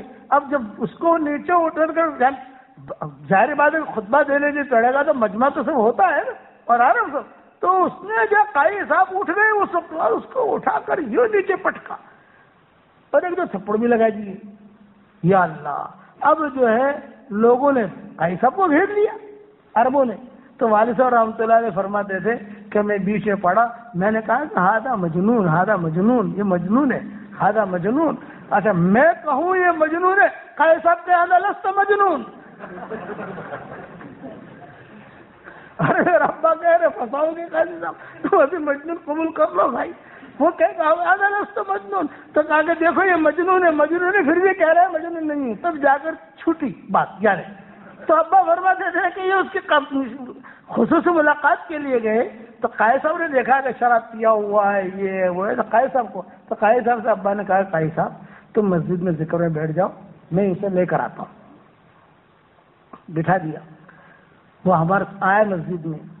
تو جب نکلا تو ابا کہتے تھے کہ میں نے اس سے کہا کہ ہمارے ساتھ 3 دن لگاؤ. عبد القادر نام تھا اس کا، کہ عبد القادر بھائی 3 دن لگاؤ ہمارے ساتھ. تو اس نے کہا میں لگاؤں گا لیکن ایک شرط کے ساتھ. اب بتاؤ کیا شرط؟ یہ کہا شراب کی بوتل لے کر آؤں گا. یہ جملہ کہا شراب کی بوتل لے کر آؤں گا. ابا نے کہا کہ بالکل لے کے آنا، کوئی بات نہیں ہے، شراب کی بوتل لے کے آنا، لیکن مسجد سے باہر رکھنا، بیت الخلا وغیرہ میں رکھنا، شراب کی بوتل لے کر آنا. تو چل تو صحیح.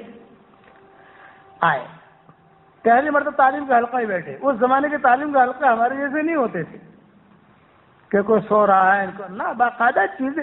میرے والد نے مجھے بچپن میں تعلیم کے حلقے میں جو چیزیں سکھائی تھی وہ اب تک مجھے یاد ہے، اور یہ میرا واٹس ایپ کا سبق جو ہے وہ اسی تعلیم کے حلقے کی برکت سے سکھاتے تھے کہ دیکھو یہ کیا بیٹا، یہ کیا اللہ نے یہ دے دیا، یہ کیا اللہ نے یہ دے دیا، آپ نے یہ کیا اللہ نے یہ دے دیا.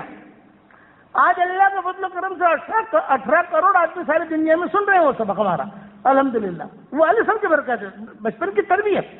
دیکھو تم نے اتنا بڑا دیکھو اللہ نے دے دیا.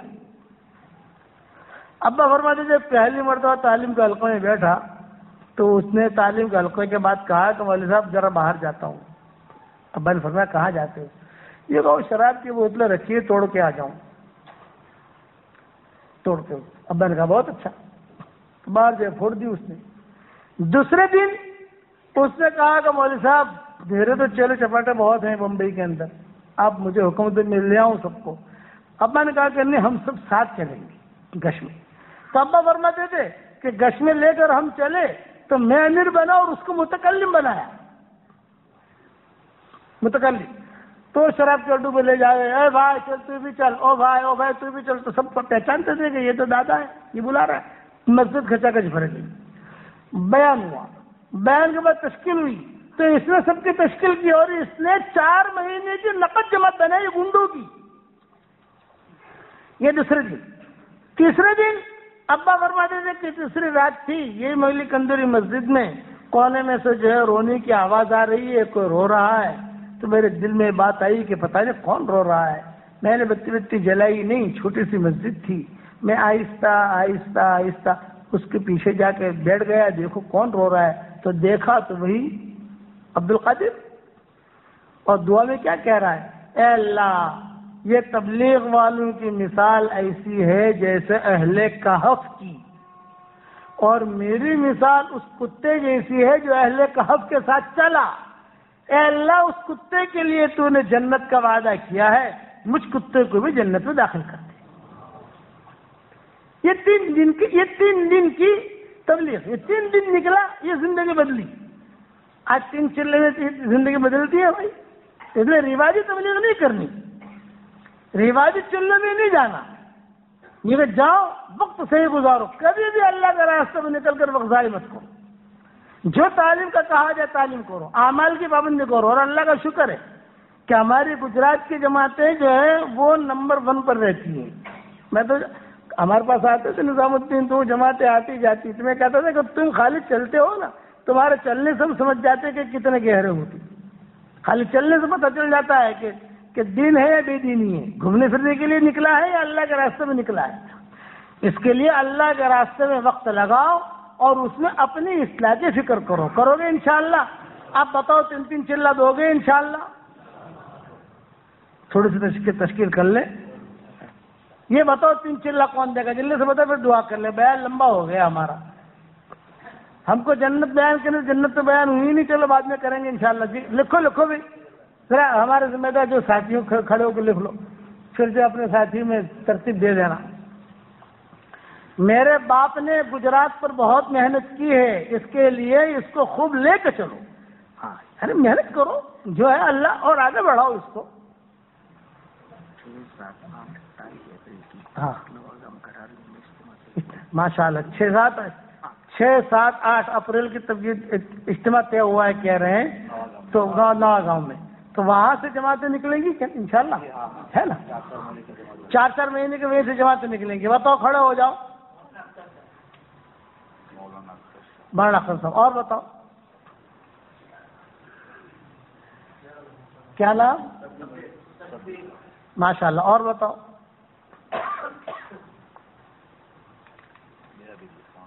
ماشاء اللہ لکھو. کیا آپ کا کیا نام؟ سمیع اللہ. ماشاء اللہ. اور بتاؤ، اور بتاؤ، اور فرماؤ، اور فرماؤ، اور فرماؤ، اور فرماؤ. آپ لوگ قرب و جوار سے آئے تو مسجدہ جماعت ہو تو خالی بتا دیں کہ ہماری مسجد سے ایک جماعت. جی لو ماشاء اللہ. مسجد سے ماشاء اللہ. کہاں سے؟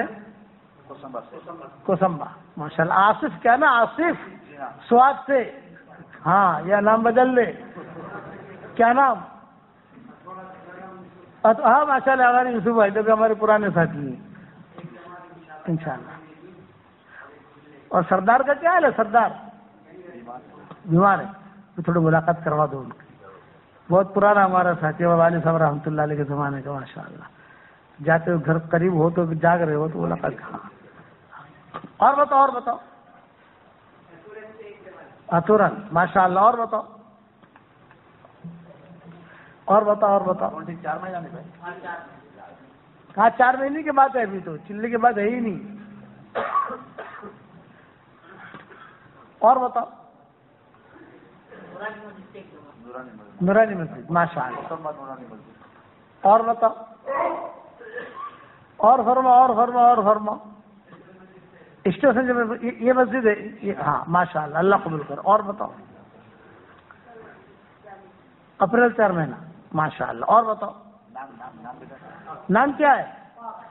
اشفاق. ماشاء اللہ. اور بتاؤ، اور بتاؤ، اور بتاؤ. کہاں سے؟ ماشاء اللہ. اور بتاؤ، اور بتاؤ، اور بتاؤ.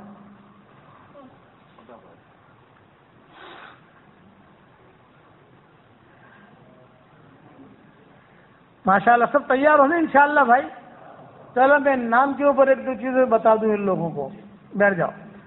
نام ہمیشہ اچھے رکھنا. حضور صلی اللہ علیہ وسلم کے صاحبزادی حضرت فاطمہ کو جب پہلا لڑکا پیدا ہوا، حضور صلی اللہ علیہ وسلم دیکھنے گئے تو حضور نے حضرت علی سے پوچھا کیا نام رکھا؟ تو حضرت علی نے کہا حرب. حرب کا مطلب لڑائی. آپ نے فرمایا نہیں، حسن نام رکھو. پھر دوسرا لڑکا پیدا ہوا، حضور دیکھنے گئے، کیا نام رکھا؟ تو حضرت علی نے کہا حرب، لڑائی. تو حضور نہیں، حسین نام رکھو.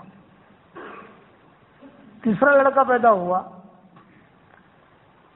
تو حضور گئے دیکھنے، کیا نام رکھا؟ حرب.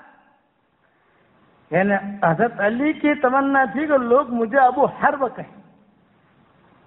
غزوی کی ان کو ہوتا ابو حرب. آپ نے فرمایا نہیں، اس کا نام محسن رکھو. محسن یا محسن یہ نام رکھو.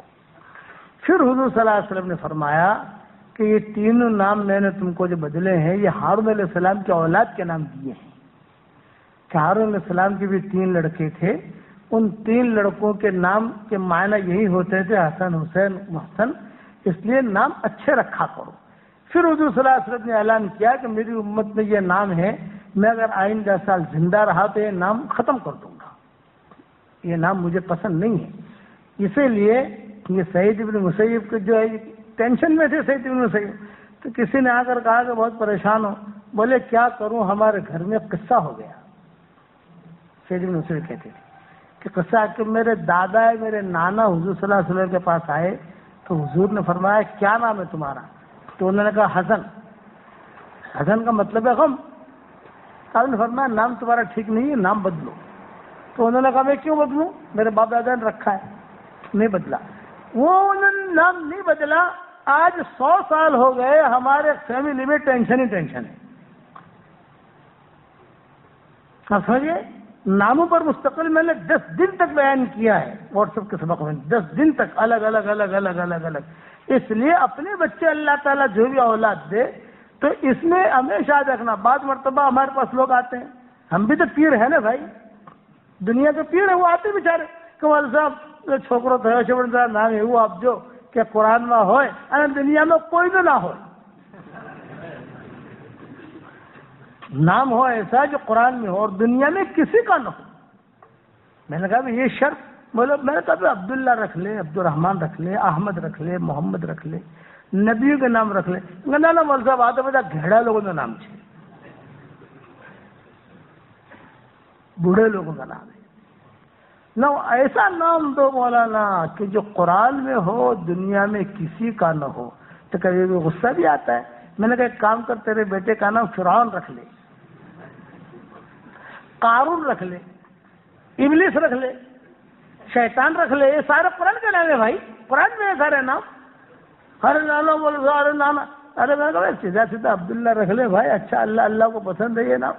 اس لیے نام کے اندر آپ ہمیشہ اپنے کسی اچھے عالم سے جس پر آپ کو آپ کے تعلقات ہوں اس سے پوچھ کر اپنی اولاد کا نام رکھو.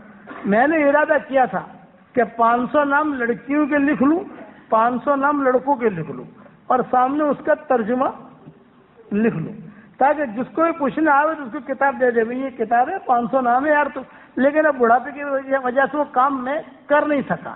کئی مرتبہ میں نے شروع بھی کیا، شروع کرنے کے بعد پھر قلم چھوٹ گئی، پھر شروع کیا پھر قلم چھوٹ گئی. اب لیکن میری نیت ہے آپ لوگ اگر دعا سے مدد کرو گے تو لکھ بھی لوں گا انشاءاللہ. تو اس میں پھر کسی کے پاس زیادہ جانے کی ضرورت بھی نہیں، وہ کتاب لے لیا اور 500 نام لڑکوں کے ہیں، 500 نام لڑکیوں کے ہیں اور نام جو ہے وہ ڈالتے گئے. اس کا ترجمہ سامنے لکھ دیا، اس کا یہ ترجمہ، اس کا یہ ترجمہ، اس کا چلتے رہو. کیا رہا یہ لکھو کتاب انشاءاللہ یہ. ارے بتاؤ تو صحیح کو سنبھالو. اللہ عمل کرنے کی توفیق عطا فرمائے. چلو دعا کر لو. اللهم صل على محمد وعلى آل محمد كما صليت على إبراهيم وعلى آل إبراهيم إنك حميد مجيد. اللهم لك الحمد أنت قيوم السماوات والأرض ومن فيهن، لك الحمد أنت نور السماوات والأرض ومن فيهن، لك الحمد إنك حق ووعدك حق ولقاؤك حق والنبيون حق ومحمد صلى الله عليه وسلم حق والساعة حق والساعة آتية لا ريب فيها. اللهم لك الحمد أنت حق من ذكر وأجود من سئل وأوسع من أعطى. ربنا آتنا في الدنيا حسنة وفي الآخرة حسنة وقنا عذاب النار. يا عزيز يا غفار يا أرحم الراحمين. اللهم أرنا الحق حقا وارزقنا اتباعه وأرنا الباطل باطلا وارزقنا اجتنابه. اللهم اجعل ثارنا على من ظلمنا وانصرنا على من عادانا ولا تجعل مصيبتنا في ديننا ولا تجعل الدنيا أكبر همنا ولا مبلغ علمنا ولا إلى النار مصيرنا واجعل الجنة هي دارنا وقرارنا ولا تسلط علينا بذنوبنا من لا يخافك فينا ومن لا يرحمنا. تقبل منا اقدامنا واقلامنا یا رب العالمین. اے اللہ ہمارے گناہوں کو معاف فرما، اے اللہ ہماری خطاؤں سے درگزر فرما، ہر معاملے میں ہمارے انجام کو خیر فرما، ہر حالات کو درست فرما. ہمارے جتنے بھی اس مجلس میں جمع ہوئے ان سب کو قبول فرما. قیامت تک کے آنے والی ہماری نسلوں کو قبول فرما. ہمارا کھویا ہوا دین ہمیں واپس دے دے، ہمارا کھویا ہوا قرآن واپس دے دے، کھوئے ہوئے عزتیں واپس دے دے، کھویا ہوا دعوت کا کام واپس دے دے. اے اللہ اس مجلس میں فرشتے بھی موجود ہیں اور یہ فرشتے آمین کہہ رہے ہیں. اے اس مجلس کے فرشتوں، ہمارا رب ہم سے روٹھا ہوا ہے، ہمارے روٹھے ہوئے رب کو منوا دو. اے اللہ اس امت کی شام کو صبح سے بدل دے، ہمارے قرآن کی ترجمانی کرنے کو تو قبول فرما، اے اللہ خیر اور برکت کا معاملہ فرما، یسر اور سہولت کا معاملہ فرما، اے اللہ اس مجمع میں جو بھی آمین کہہ رہا ہو اور جس کی جو ضرورتیں ہوں آپ جانتے ہیں، آپ کے علاوہ کوئی نہیں جانتا، ان سب کی جائز مرادوں کو پوری فرما کر اس میں خیر کی شکلیں اور صورتیں پیدا فرما، اے اللہ اچانک کا خیر ہمیں نصیب فرما اور اچانک کے شر سے تو ہماری حفاظت فرما، اے اللہ ہواؤں کے ساتھ جو خیریں آتی ہیں وہ خیریں ہمارے لیے مقدر فرما، اور ہواؤں کے ساتھ جو برائیاں آتی ہیں ان برائیوں سے آفت سے تو ہماری حفاظت فرما، اے اللہ پورے مجمع کو قبول فرما، ان کی بیوی بچوں کو قبول فرما، ان کی قیامت تک کے آنے والی نسلوں کو تو قبول فرما، جس کرم سے آپ نے ہمیں یہاں جمع کیا ہے اسی کرم سے جنت الفردوس میں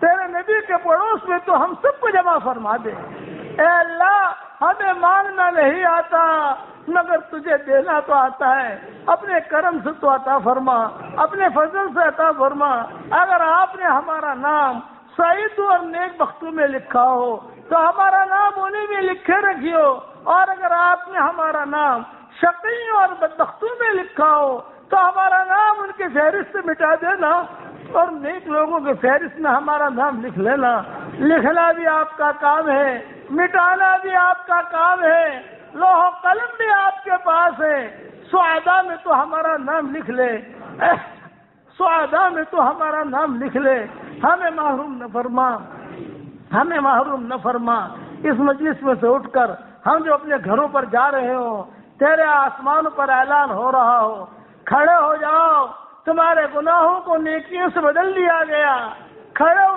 تمہارے گناہوں کو نیکیوں سے بدل دیا گیا، کھڑے ہو جاؤ تمہیں معاف کر دیا گیا، یہ اعلان آسمانوں پر ہو رہا ہو تو اس کی غیب سے صورت و شکل پیدا فرما، جو مانگا وہ عطا فرما، مانگنے سے رہ گیا وہ عطا فرما، اور اپنے فضل و کرم سے ہماری ساری دعاؤں کو قبول فرما۔ سبحان ربک رب العزت عما یصفون وسلام علی المرسلین والحمد للہ رب العالمین۔ www.attableek.com, the reviver of